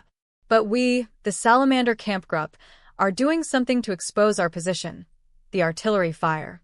The Federation advance unit must be grinning right now, thinking to themselves that we've revealed our main camp's position by firing blind. But that's a fantasy. It's fleeting, futile, wishful thinking. Those poor soldiers compelled to jump into our defensive lines, which have long been prepared for the welcome party. I pity them so much I don't quite know what to do. Would you like me to confirm? I don't want to bother officers in combat any more than necessary. I'll leave it up to him. I don't think Lieutenant Grants is such a numbskull that he can't command some defense. Understood, Colonel, it's Lieutenant Grants himself on the phone. Serebryakov holds out the receiver, and Tanya takes it. What? She can't believe it, but then her subordinate's voice reaches her ear. Rather than giving a report of some disaster, he sounds confused. Colonel von de Geerchaff, this is Lieutenant Grants. Is something wrong? It's a bit strange. The enemy infantry's attacks are sporadic. It seems like their aim is to keep us pinned down on this line as a distraction. So, you're saying 2 brigades aren't putting much pressure on you? The artillery may be doing a good job, but defensive combat is still intense. Yes. Tanya's belief on that point is firm. After all, it's only the defensive position of a single Kampfgruppe. The only way to stop 2 brigades with a regiment's worth of troops is to make good use of your position and put up an out-and-out resistance. Hence having Grants and Westman commanding the infantry. So, if they aren't feeling the pressure? To be honest, ma'am, the enemy attacks are too scattered. The infantry attacks hardly seem coordinated at all. Thanks for your thoughts. I'll take them into consideration. Report in immediately if anything changes. Understood. After setting down the receiver, Tanya heads for the long-range, wireless machine. She calls Weiss, who is currently in flight. Out of the slight fear for what if, she asks, Major Weiss, any more enemies coming? Not that I know of. Lieutenant Grants is reporting that the enemy infantry's attacks are sporadic. If it's a feint, we should see more coming or a mage unit. I just want you to check. Right away. The wireless disconnects with a BZZT, and Tanya resumes thinking. It's actually fairly difficult to understand why the attacks would be sporadic. And because she can't read the enemy's intention, it seems even stranger. Sporadic attacks. Could it be search and attack? No. Our location should be somewhat clear from the artillery barrage. Then what if the enemy advance unit was purely recon in force? Are they trying to find a weak unit along the defensive line? Tanya thinks again. Just like in a trench battle, a reckless charge would result in a marked increase in casualties. Poking the line a bit first to see how it reacts isn't a bad approach if you can allow for a certain amount of tactical losses as necessary costs. Basically, that would make it an ultimate form of search and attack where they send in a sacrificial unit. Given how rich the Federation is in human resources, it could employ such a method. But I can't be sure. Lieutenant Serebryakov, do me a favor and get me some coffee. Brew it a bit strong. I want to clear my head. Understood, ma'am. Right away. With a thank you, Tanya reabsorbs herself in her thoughts. The periodic sound of gunfire is proof that the artillerists are following her directions and limiting their use of ammunition. But Tanya suddenly senses something is off. Even the shots that should be continuing around the edges of the perimeter seem to have grown sparse. Does that mean they've shifted to hand-to-hand combat? No. Tanya immediately rejects that possibility. Though the enemy charged, there hasn't been any report of the lines being broken. And besides, there aren't any of the shouts you would expect from a close-quarters fight. I guess waiting is hard. Sorry to keep you waiting, Colonel. The one who responds to her quiet utterance is Serebryakov, who has returned. I didn't mean to imply she was bringing the coffee too slowly. A wonderfully fragrant cup of coffee is handed to her with a smile. Though the aroma is somewhat weaker than it was in the beginning, the coffee again from Lieutenant Colonel Ugger is not half bad. After all, it's proper coffee. She gets to drink proper coffee on the front lines. She can't thank him enough, to the point where she finds herself thinking, I should probably send something sweet to the rear again. Oh, good coffee requires a bit of a wait. Thanks. You're welcome. Please enjoy. Sheesh, this must be proof that the fight is going in our favor. I mean, the commander and her adjutant are chatting over coffee. She ventures to speak in a relaxed tone, bursting with confidence and loud enough for the others to hear. It's important for the commander to appear composed in a crisis. Of course, the fact that she would also like to be allowed to enjoy her coffee is another big part of it. She brings the little cup to her mouth and then gives a small nod. Yes. As requested, it's black as the devil, hot as hell, and pure as an angel. No, I don't know whether angels are pure or not, and seeing as being X exists, maybe they're extinct. Regardless, as the image would imply, this coffee is remarkably free of impurities. To rid your thoughts of noise, you have to have this clear sense of your work. Now then, I need to consider the different pieces of this situation. First, the information from Grants's report. They aren't feeling much pressure from the enemy. The possibility that Grants is a numbskull and misunderstanding something, while slight, does exist. But he is a veteran. He's a mage who's been through plenty of nasty fights and survived. I don't think he would get confused about the force of the enemy. Then the other possibility is that he's become numb to fear and simply can't sense the pressure. No, he's not so valiant as that.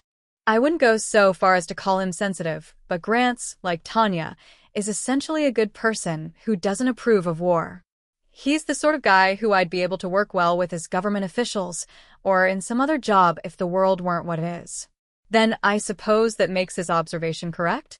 Which means, is the enemy attacking with something less than 2 brigades? But the one out observing who made that report is Weiss. Would he miscount the number of enemies? No, that definitely can't be it. NNGH. This really is weird. I can only imagine our premise is wrong. One of these pieces must be off. Tanya suppresses her agony so her subordinates don't notice. Maybe the enemy is gathering to take advantage of a weak point in our defensive line? Or are they going to tweak and launch an all-out attack once they get an idea of what our lines are like? Just as she's about to groan, I don't know, the infantry phone rings. At this point, Tanya braces herself for the worst possible news. Feigning nonchalance, she picks up with a hand that is nearly trembling and hears. This is Lieutenant Grant's. The enemy attack is petering out. What an unexpectedly calm voice. The sparseness of the shots isn't because you're in hand-to-hand combat? No. As of right now, we haven't allowed them to storm us. You're sure? It's such good news, it's a bit hard to believe. I'm in contact with all the defense points. None of them has been penetrated. There's no damage to the phone lines? No, they're fine, too. All the cables are currently functioning normally. I'm in contact with every post. Grant's voice is filled with conviction and confidence. He's not lying or confused. Tanya leaves him with an, okay, got it, and puts down the receiver. I should probably believe my troops' observations. I need to get to the bottom of this. Then I have no choice but to play my last card. Lieutenant Serebryakov.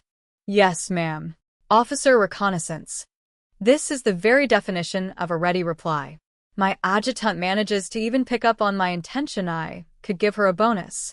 You're not like that numbskull Captain Thon, right? I'm counting on you. Yes, ma'am. I'll get going right away.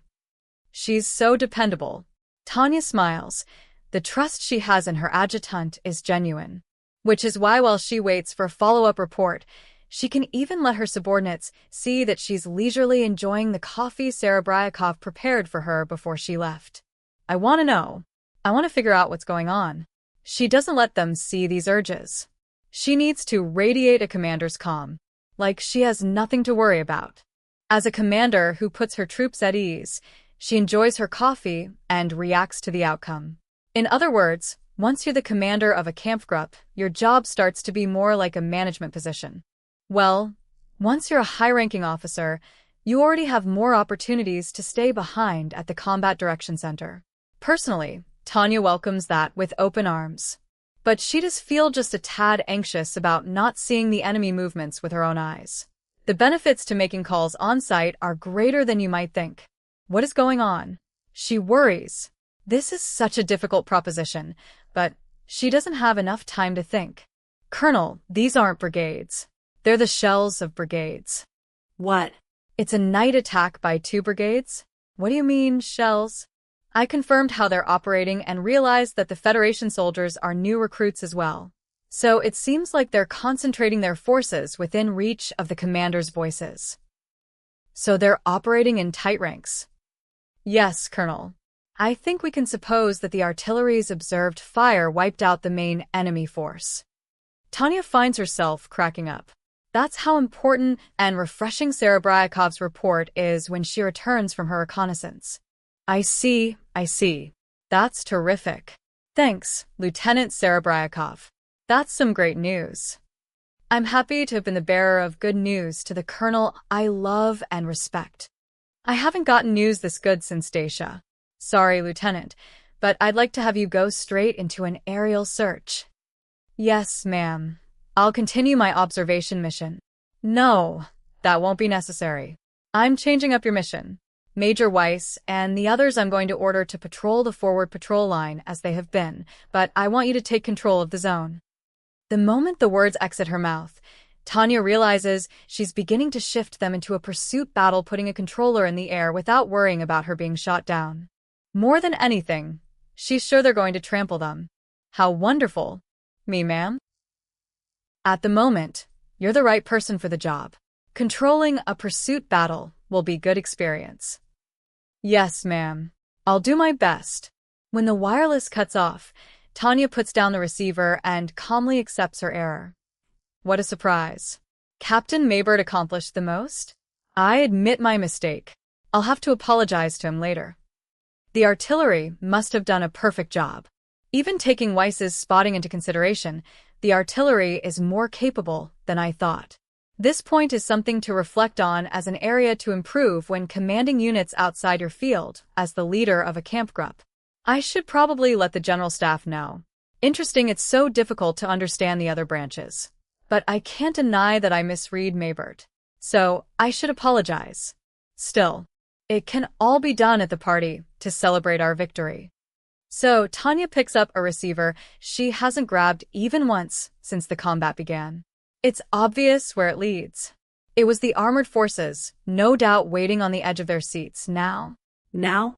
Captain Ahrens. Yes, ma'am. Is it our turn? His question is brimming with ambition. It's undeniable that his attempt to hold back the "please let us go" on the tip of his tongue is failing. He must really want to fight. In fact, he wants it too badly. And that's what makes him the best one to send crashing into the enemy at this moment. Most of the enemies were blown away in Captain Maybert's barrage. The rest are pretty much the dregs still following their original attack orders. So, you're ordering us to obliterate the rest of them? Exactly. Dear thing. The armored forces, one part of the elaborate apparatus of violence that is the Imperial Army, must be used at the perfect time. And the time to truly unleash their driving force is right now. Leave it to me. Lieutenant Serebryakov is up observing. Let her guide you. I appreciate the support. I'll begin the counterattack immediately. We'll take observation support from Lieutenant Serebryakov and commence our armored charge. Ahrens is so eager he repeats back the orders as if he can't sit still. Good, Tanya says, and not a moment later, she replaces the receiver. Having boarded his tank, Captain Ahrens is no doubt shouting Panzer vor. About now. He's the epitome of restless energy, but you can also say he's reliable at times like this. I'm sure the counterattack will succeed. The Federation Army is already falling apart, so I don't think they'll be able to handle the impact of our tanks. And when that happens, she murmurs in her head as she brings her cup of coffee to her lips, the enemy infantry's will to fight will pop like a balloon and scatter to the four winds. If I send in the right amount of infantry, just as the sharp thrust of the armored unit pries them open, our victory is a sure thing. And I'm certain Weiss's group out on the patrol line they built will take care of mopping up any remaining enemies. We already demonstrated this in Dacia and other battles in the East, but showing again how vulnerable ground troops are with no air support by using a one-sided anti-surface attack against them wouldn't be bad. No, it wouldn't be bad at all, thinks Tanya just as she's tilting her coffee cup, but then she realizes something. Crap. That was stupid, she mutters. The suggestion that she had failed to take something into account gathers the attention of everyone at HQ. Colonel? I should have had Lieutenant Serebryakov make me another cup of coffee before sending her out. As it is, I can't ask for any more until the fight is over. In response to the inquiries from worried faces, Tanya appends her empty mug to express her failure. Ah. You're about the only one who has her do odd jobs like that, Colonel. The personnel can't hold back their laughter, but Tanya resolutely states her case. Still though, we've been together since the Rhine front, and the coffee she makes is the best.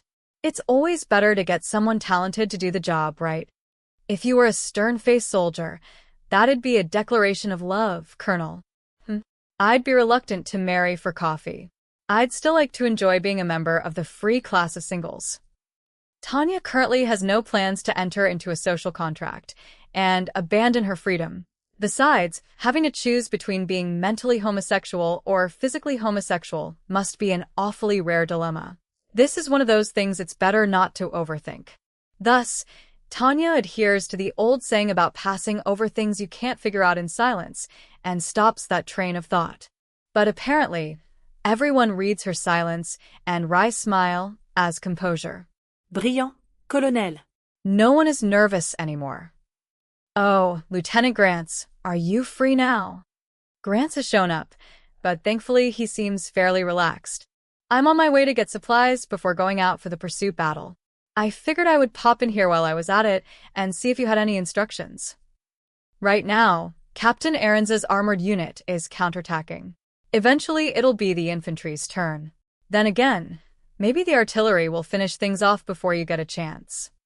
I doubt the enemy will be foolish enough to bunch up again. But wow, Captain Maybert's barrage was magnificent. Lieutenant Serebryakov said the same thing. He really did a fine job this time. I'll have to apologize. As their conversation proceeds at a steady clip, Tanya raises her estimation of Lieutenant Grant up a notch. He demonstrated sound ability as an infantry commander today. Grant has thorough communication habits and is capable of making timely analyses of a situation. The results of his observations should be deemed admirable. Even a subordinate who is so useless I nearly gave up on him at one point has developed into such a fine soldier. It makes me feel like I must be a pretty talented teacher. At the same time, on the subject of subordinates she's given up on, Tanya suddenly realizes there haven't been any follow-up reports. By the way, I remembered, since we were talking about infantry, where the hell is Captain Thawne? No matter how numbskulled he is, you'd think he'd hear the guns from this big, huge fight. It certainly is strange. Lieutenant Grants, do you know something? Huh. Grants looks blankly at her, but Tanya continues questioning him as if to say, hey, come on now. In a sense, who aside from Grants would know? He was in command of the perimeter. I mean, no one saw him? Now that you mention it, I haven't heard from him. But, Colonel, I haven't heard anything about him, either. Check with Lieutenant Tospan. I want to figure out where he went. Understood. Shall I put together a search party, if necessary? For a second, Tanya almost tells him to do just that, but she rethinks it. They're still in combat. Taking even part of her precious fighting force out of the game at a time like this would be as good as marking herself utterly inept. Dividing one's forces would undoubtedly lead to defeat. They would probably fall into the dark bottom of a ravine like communists taking their first step toward communism. No need. And I want you here just in case. Prep for the enemy's counter or an attack from another unit they scrape together. Yes, ma'am. So, I should participate in the counterattack. Yes, that's right. I'm thinking of leaving command up to Lieutenant Tospan and sending you in, for crying out loud, whereas Captain Thawne off screwing around. I'm curious, too. He seems a bit headstrong, but I don't really think he's the type to abandon his duties. We'll probably learn once we've cleaned up the battlefield. Has he ended up a corpse? Or maybe a prisoner? In the worst-case scenario, if he fled in the face of the enemy, I'll find him and execute him by firing squad. In any case, I don't need a numbskull like that in my Kampfgruppe. Lieutenant Tospan is difficult to tolerate, but Captain Thawne is impossible. Do you really think that's how it'll turn out? Well, let's quit speculating. Captain Maybert flipped our expectations on their heads, after all. Understood. Then I'll be going. Grants gives a proper salute before he leaves, but even he used to be a useless youngster.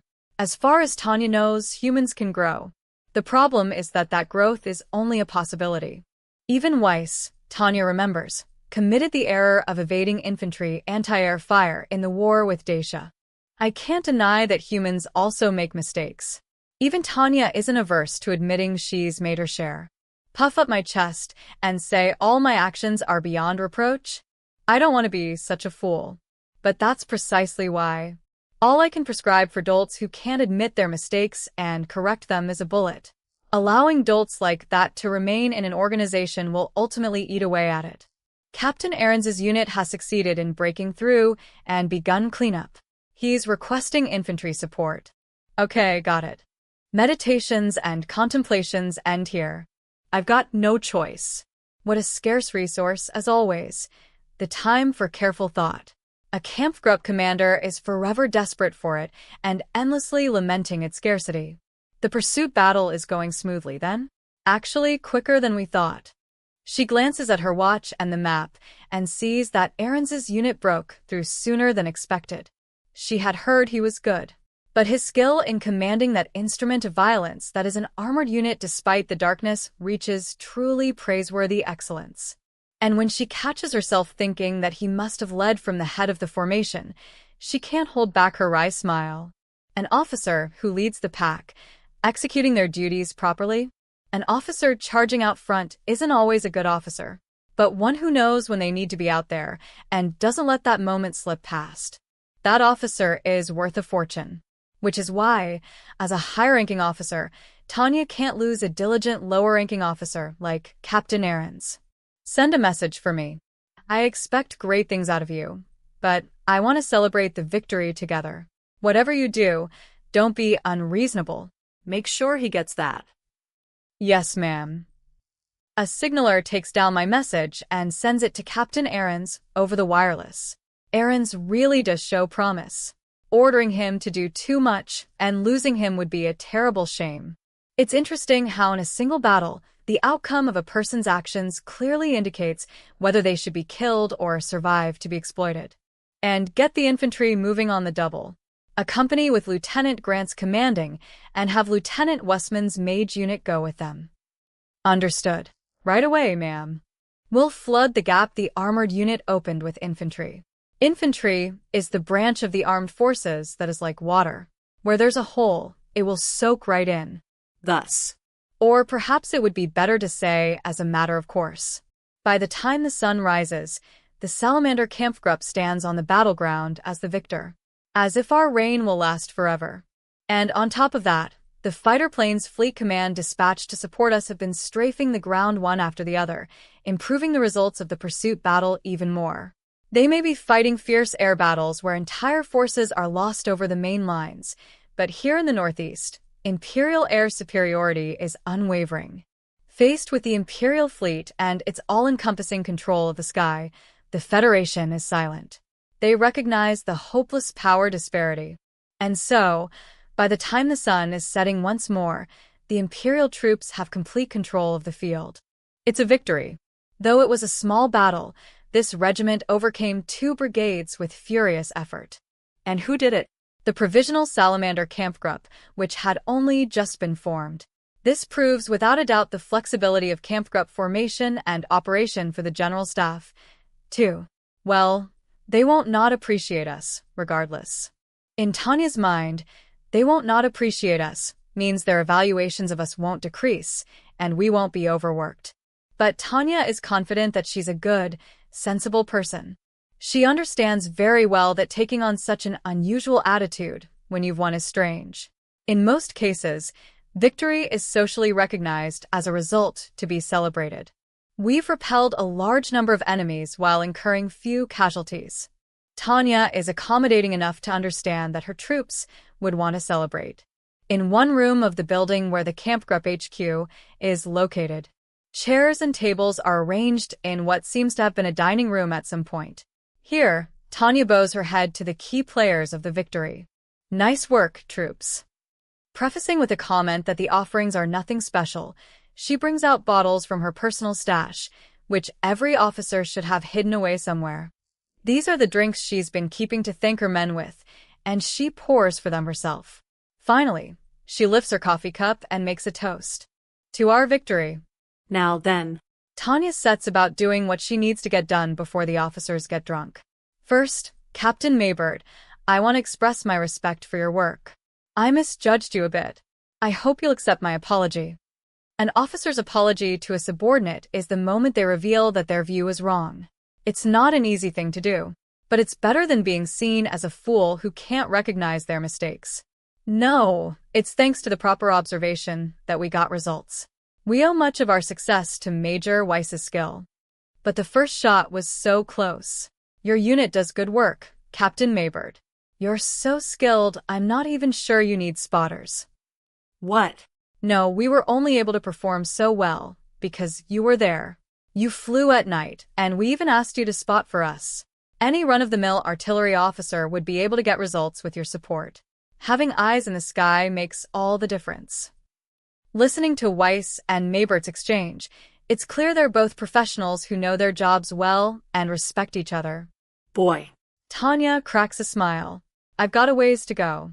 For better or worse, she's been judging people with the temperaments of craftsmen by the standards of average folks. They need to be evaluated on their specialized skills. Obsessed with artillery? No, he's a specialist. This is a man who knows how to use the artillery. He has a thorough knowledge of it. That is Captain Maybird. If that's the case, then it's Tanya, the staff officer's job to understand how to best use his skills. Evaluating officers based on prejudices is a grave error. From now on, I'll have to get over my anger at people obsessed with their specialties and my past traumas related to them, so I can learn to assess these craftsmen in more appropriate ways. Very good, Major Weiss. You should sincerely accept Captain Maybert's compliments. You did an excellent job, too. Thank you for patrolling. And Tanya turns her praise on the equally talented armor commander. You too, Captain Aarons. About that last charge and the counterattack, it was magnificent how you maintained unit discipline despite the fact that the operation took place before daybreak. And that's all I can say. Thank you, Colonel. I don't know if it makes me lucky or unlucky, but I seem to have gotten used to the East's famous night raids. It feels like I'm back home, or something like it. Me too. Man, I'm not sure how I feel about getting used to having my sleep disrupted, though. I wish they would at least let me sleep at night like the kid I am. When she mumbles how tired she is and bites back a yawn, her subordinates smile, awkwardly. Well, it's no wonder she gets laughed at. That said, it's a physiological demand. As long as my body wants sleep, there's nothing I can do about it. Even Tanya must throw in the towel. Sleep affects adults and children differently. My great need for sleep is just another facet of my personal situation. But before she gives in to her sleepiness, Tanya remembers one more thing she must say. Now then, I'll be honest. Lieutenant Tospan, I'm disappointed. Regardless of any directions Captain Thon gave you, failing to report actions that go against my orders is a problem. Yes, ma'am. There are way too many people who misunderstand this, which is frustrating. The only people allowed to take actions not in the manual to cope with situations not in the manual are people who have mastered the manual itself. If someone who doesn't have a good handle on the basics just does whatever they want, we're only going to have problems. Given your record thus far, I've judged that you don't deserve the word insubordination yet. There won't be a next time. You never know what kind of ways people who don't know the standards will deviate when they tweak the manual, whether it's customer service or following military procedures. Although Tanya hasn't explicitly explained this to Tospan, she has found one use for this stupid parrot who can only faithfully repeat what Captain Thon said. First Lieutenant Tospan's only function is to spit back out whatever he's told. In other words, regardless of what an officer like Tanya orders him, his only function is to stubbornly say whatever his direct superior tells him to. There are ways to use an automaton who doesn't inquire any further than necessary, right? It's just like shogi pieces. A pawn may not be a critical piece, but it has its uses. Lieutenant Tospan only lacks experience. After growing from this battle, I'm sure he'll endeavor to redeem his name in future actions. Major Weiss, aren't you going a bit too easy on him? Anyhow, what I said stands. Don't betray my expectations again. Yes, ma'am. I'll do what I can. Very good. I hope you'll learn well from this. If Tospan can just learn who his real boss is, that'll be plenty. If he can do that much, I should be able to find a use for him. The Empire is running out of human resources.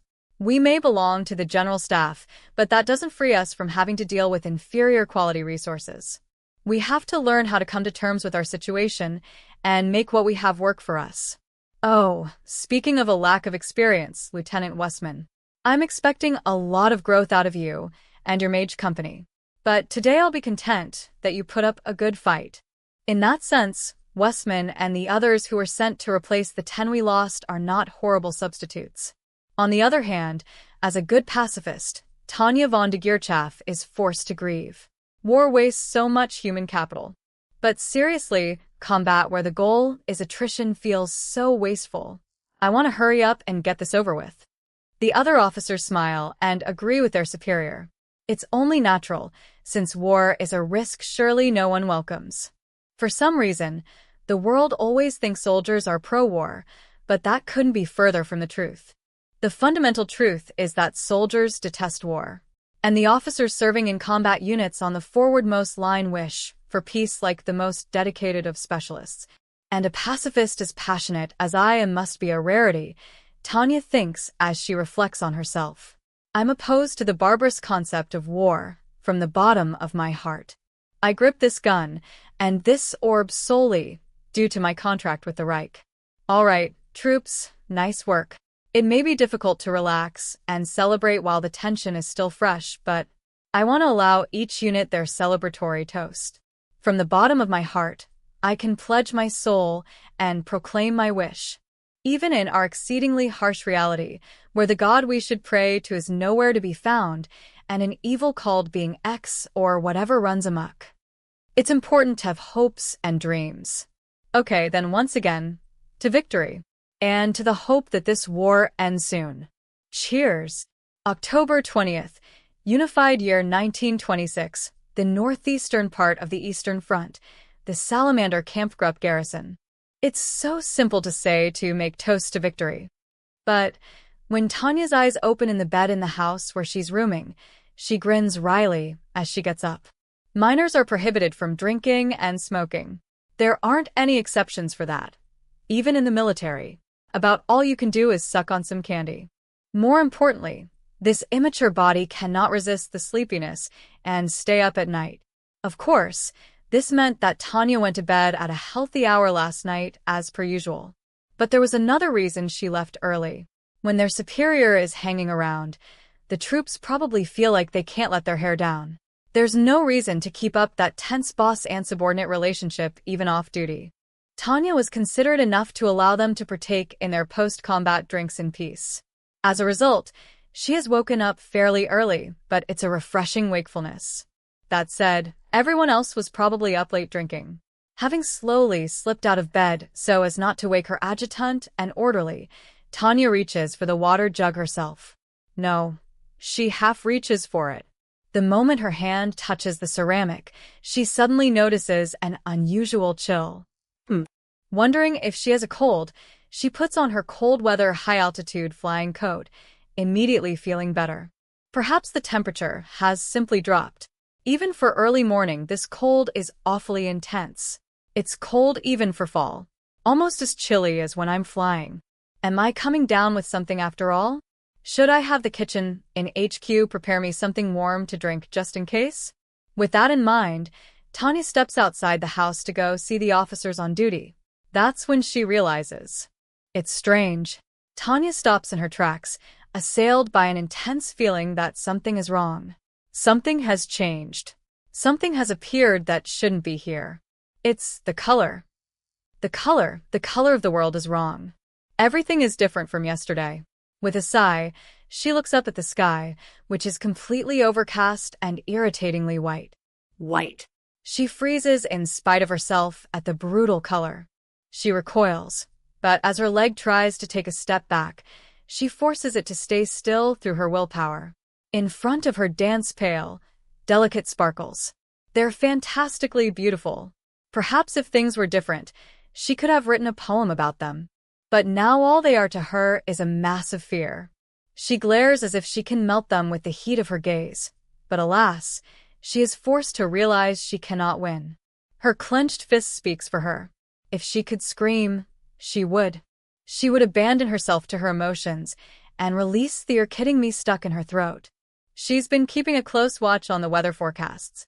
Yes, even though the weather team guaranteed them 2 more weeks, she's been requesting the meteorologic maps and going over them every day without fail.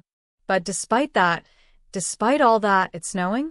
It's such a splendidly malicious present. It means the magnificent and most dreadful eastern winter is upon us. Everything will be covered in snow, which will turn to slush and eventually transform the terrain into muddy swampland. It's the worst season, when armies are forced to give up on the whole concept of movement and can only writhe in place. Tanya glares up at the sky and murmurs, "But if the heavens stand in our way, then we'll win against the heavens. We must." How many more nights will the Imperial Army officers be able to sleep without shivering? It's easy to deceive herself. This snow is unseasonably early. She can also cling to the fair weather forecast. Tomorrow, it will clear up. But it's meaningless. If she can't accept reality and face the terrible situation, all that road leads to is a dead end. She would scatter her bones on this rotten land after becoming a frozen corpse. That's an exceedingly unpleasant conclusion. Anything but that awful fate. I have to survive. I have to survive and go home. I do, and my men do, too. I don't have any surplus personnel to hand over to that fucker General Winter or whoever. So Tanya sets off once more for HQ. She's in such a hurry. She begins to jog and then eventually run. She calls out to the duty officers. "I suppose this is the usual. How are we doing on winter prep?" When Tanya comes flying through the door, her question is impatient. As far as cold weather gear, we have high-altitude operation uniforms for the Mage Battalion, but, Colonel, I'm sorry to say that we don't have enough for the entire Kampfgruppe. I really don't think we have enough gear for the entire Kampfgruppe. Despite the party last night, Major Weiss and First Lieutenant Serebryakov, who are on duty, give clear answers. Lieutenant. Yes, ma'am. Question the prisoners. Find someone who worked in acquiring clothing, preferably someone from near this area. I want to ask them about winter and get their opinion. Are you sure? It makes sense for Serebryakov to be concerned and ask that question. It's definitely a possibility that such questions could reveal to the prisoners that we're hurrying to prepare for winter. But Tanya is able to make her declaration with confidence. It's more important to get through the winter than worry about giving the prisoners information they don't need to know. The difference between a field army having countermeasures for the cold or not is a fatal one. The air fleet owes us a favor. Let's have them deliver some warm clothes to us from home. Are you sure? Of course. Tanya doubles down. What do you think those classified funds are for? Should I have used them to buy a ticket to my class reunion? Like to buy your dress. For real, we can have a ball on this pure white dance floor. It's as good as if General Winter had invited me to a ball shells with a chance of plasma splatter as we whirl through the sky above this snow-white field. How wonderful it would be to scream, "Eat shit," and leave. Excuse the question, Colonel, but do you know how to dance? In response to Serebryakov's tangential question, Tanya smiles. I'm an amateur, and I can't hide it unless I'm dressed up. So I don't mind if I leave the dancing to the people who know what they're doing. But no one knows how, probably. Tanya adds an annoyance. For better or worse, the Imperial Army is specialized for interior line strategy with the assumption of national defense. The winter envisioned by the army mainly deployed around the Empire is not extremely cold, with the exception of Norden. Anyhow, wake up the officers. I don't care if they're hungover from their toasts. Freezing snow will be just the thing to wake them up from their dreams of victory. I think it might be too effective. While you're at it, have the other officers discuss cold weather countermeasures in their units. Tell them to maintain at least minimum field operation capability. And so, standing before the gathered officers, Tanya swallows her sighs and broaches the topic with her usual frankness. Now then, officers of the 203rd Aerial Mage Battalion, let's hear your views on winter battles if you have experience, that is. That's a good point. We do have a problem when it comes to winter battles. Tanya nods at Weiss's remarks. Sadly, there isn't a winter expert among even the seasoned vets present here. That's true. Setting aside our old hands, even the ones from the Eastern Army Group have hardly any winter battle experience. I beg your pardon, but since the Eastern Army Group had the Federation as a potential enemy for ages, you should have an idea, shouldn't you, Major Weiss? Apparently, Lieutenant Grants is a smartass. Well, when you're young and inexperienced, that's how it goes, I suppose. The horrifying thing is that the person saying this is one of the relatively experienced members of our Kampfgruppe. Tanya and Weiss, who both sigh, must be worried about the same thing. This is the pain of the commander. Or of management jobs, you could say. I'm sorry to say, Lieutenant, that the winter I know is the Reich's. Tanya nods that that's correct. In other words, our defense plan mostly involved guarding our borders. It doesn't take real snowfall into consideration.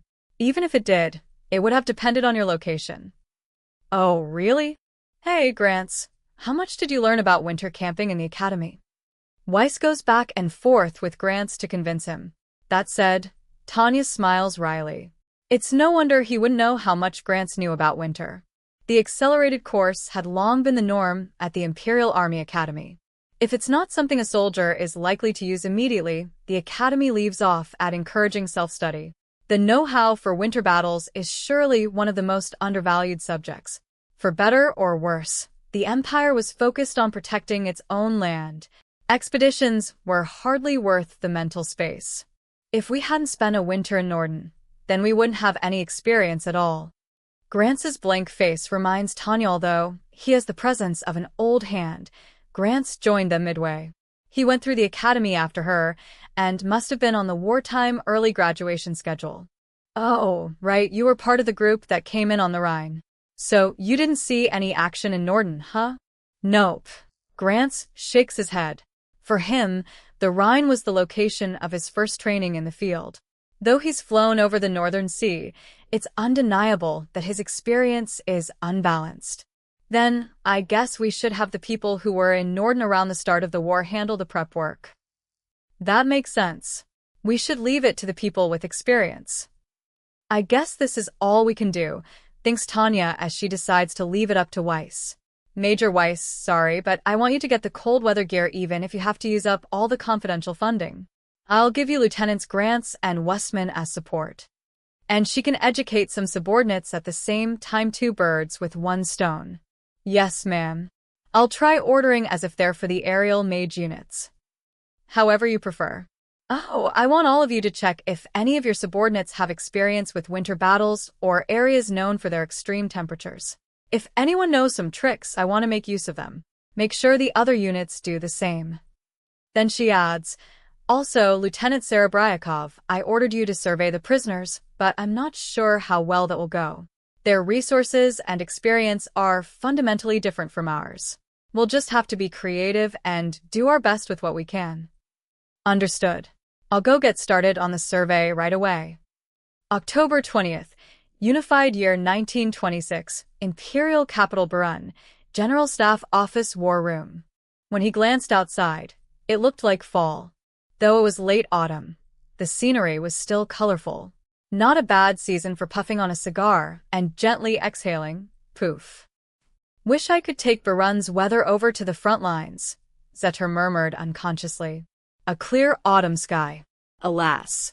He turned his gaze back to inside the room where operation staff, having gone pale in their faces, were shouting in a panic. The cause was a single word. Snow. Snow was white and merciless. On that day at the General Staff Office, the officers were so upset with the whiteness of their bread that they dunked it into their coffee. White plains. Oh, how fantastic, how lovely. As long as it's not where our army has to be deployed. Which was why Zetter and his friend beside him were forced to listen to the screams of the mid-career officers. Snow. It's snowing? Call the weather team. Furious, the staffers clutched briefcases. Agitated, they shouted out changes to the timetables and marching plans. The collapse of the weather estimates had a huge impact on the ground forces. The General Staff had planned for a safety margin and anticipated winter that was earlier than anything they had said in previous years, so having an even more unusually early arrival of winter really pulled the rug out from under them. I thought we would have trouble avoiding a winter battle, but Rudersdorf, we didn't anticipate this, did we? It came out of nowhere. Rudersdorf, his friend, his accomplice, or simply the man in charge of this room sounded irritated. That spoke to the mental state of the Imperial Army General Staff, which was in an uproar like a kicked hornet's nest over the single word snow. They don't even have the necessary equipment. Can you expedite shipments of winter supplies? We're rushing to make the arrangements. Supplies should begin getting to the frontline troops within the next few days, but only to troops within reach of the rails. Shoving his cigar into the ashtray, Zetter looked up at the ceiling with a tired face. He knew how important it was to prepare for winter, which was why he had prepared for the worst and arranged for the manufacture of winter gear. He had the production lines working at full tilt, but he didn't think he would have to deliver the items to the front lines this instant. At this critical instant, what they could send to the front were fuel and shells essentials for the offensive. That and the horses and fodder Zetter and everyone in the service corps had arranged in a frenzy of preparation. The schedule for the domestic railroad network was already timed down to the week, defying their limited transport capabilities in order to just barely serve up enough of everything necessary for a major offensive. Now that had to be revised to get winter gear to the front lines while also preserving the supply of essential consumables like shells and food. Frankly, the gravity of the situation was clear as the point officers of the railroad department under Zetter in the service corps hurled every curse they could think of at the heavens and then clung to the timetable. But the railroad department actually had things relatively easy. Those in charge of operations had, up until yesterday, been given a few weeks, but that time had dropped to zero with no warning. The operations officers' debate grew only more hostile. The Central Observatory kept telling us it was going to be a mild autumn. It's not a mistake or a fluke. The reply to that wishful thinking was undeniable proof that reality was always heartless. The guys at the observatory have thrown in the towel. We have to just assume the coming of winter is an established fact at this point. There were grumbles, sighs, and a few moments of silence during which cigarettes were plunged into ashtrays. Everyone was gnashing their teeth in frustration and obvious impatience. A suffocatingly grave stillness filled the room. Shit. We're out of time. Have the troops evacuate. That one comment caused the room to explode like so much lighter fluid. The lines are already under as much strain as they can take due to our offensive. We must reorganize now.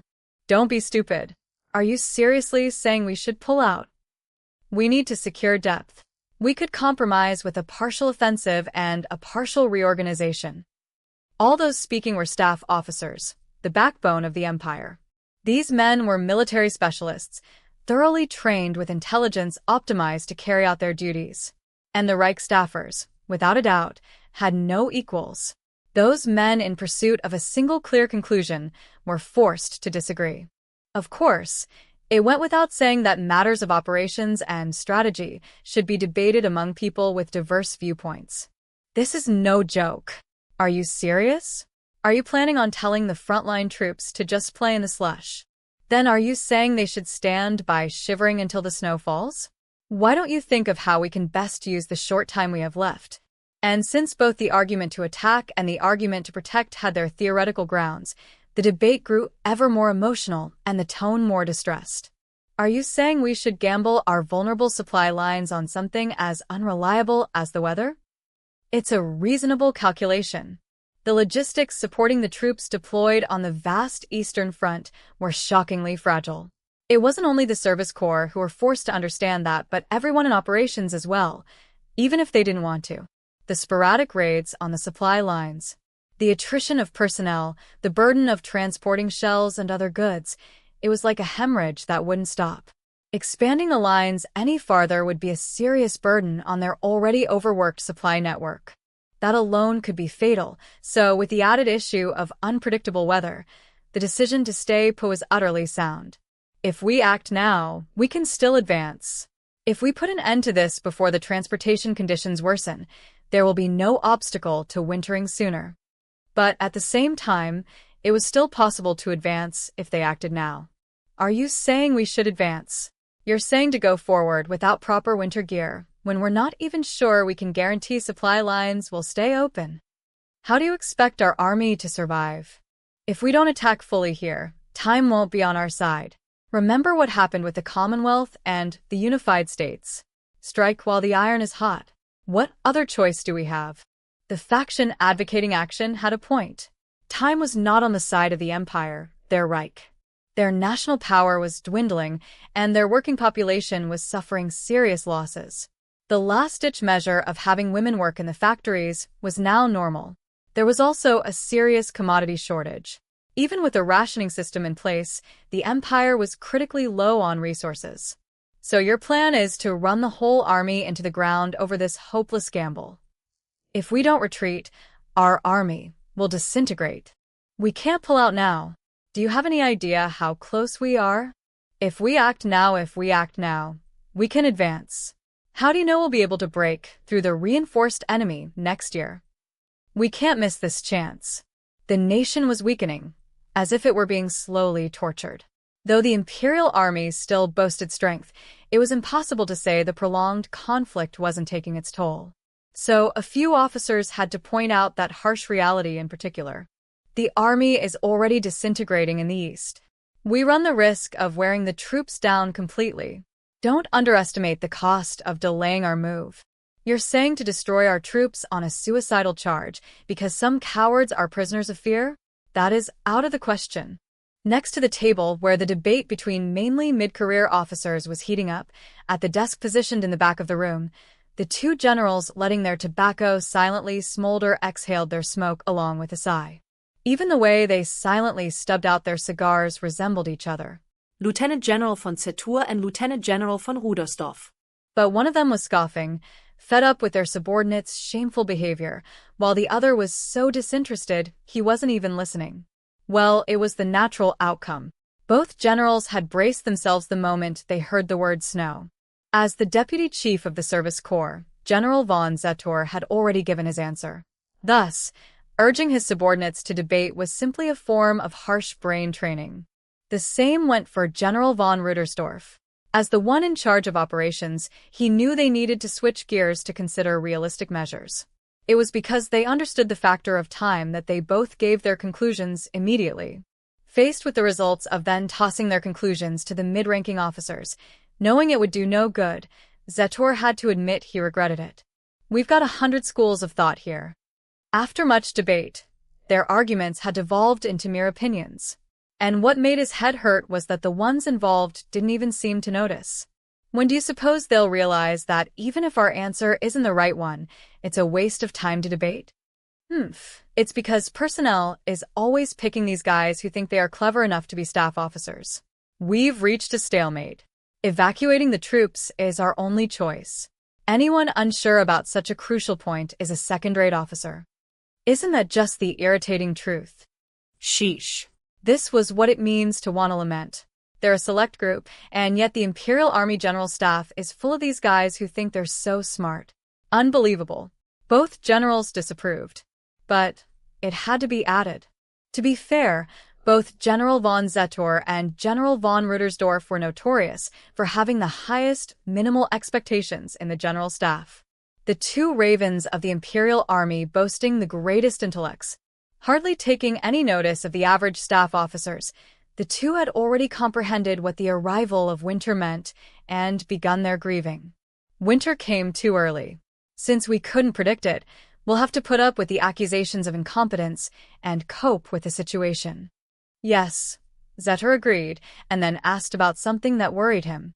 But after reorganizing the lines, are we going to mount another offensive? There was only one problem. What they needed to discuss now was what to do after winter. On that point, Zetour and Rudersdorf didn't agree completely. What other means does the Empire have? We need a way to end this war. With the front so hotly contested, the chances of settling things via leisurely negotiation are slim. If necessary, we could put together a plan to wait it out. Zetour said that was what total war theory was for. The attritional containment theory he and his division had been proposing assumed that major losses were inevitable, but was otherwise quite solid. A powerful munitions manufacturing network and self-sufficient economic behavior had emerged in the Empire. So Zetour was sure of it. We still have the freedom to act. There's no need for us to limit our own choices. We don't have to discard the option of a long war of attrition. Logically, that's valid. So I can't deny it, Zetour. There was something sorrowful about General von Rudersdorf's expression as he let his cigar smolder. I understand, but, he continued, I know you do, too. The Empire is just barely keeping itself afloat. And that's only possible because of the discipline of our total war doctrine. Allow me to correct your misunderstanding, General von Rudersdorf. There are no obstacles to maintaining the minimum. At least, not at present.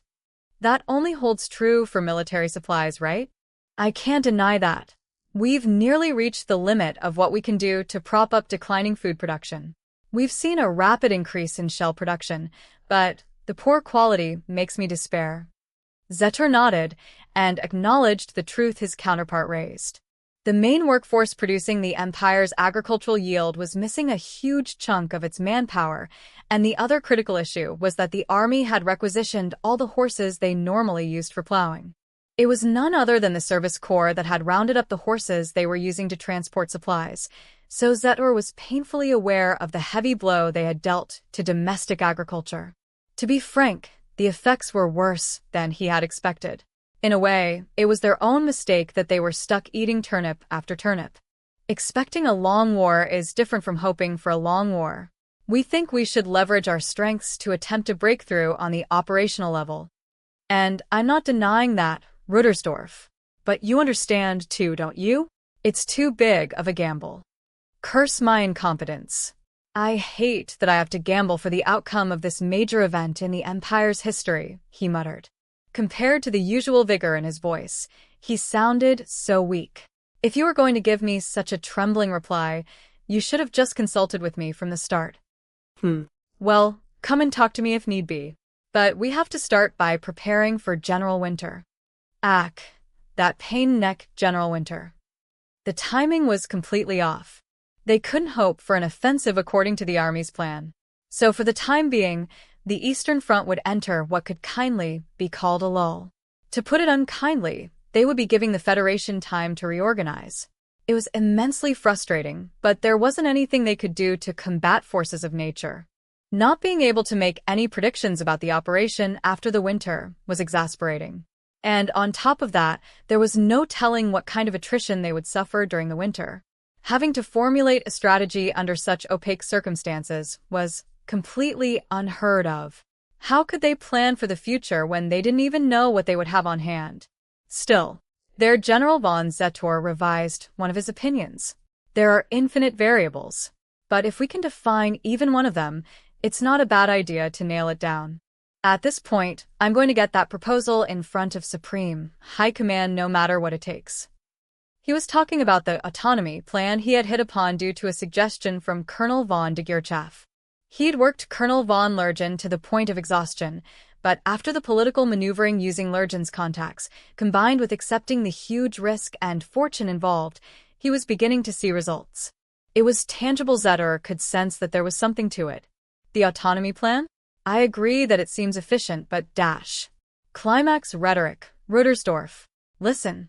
He made his point as simply as if he was explaining a universal truth.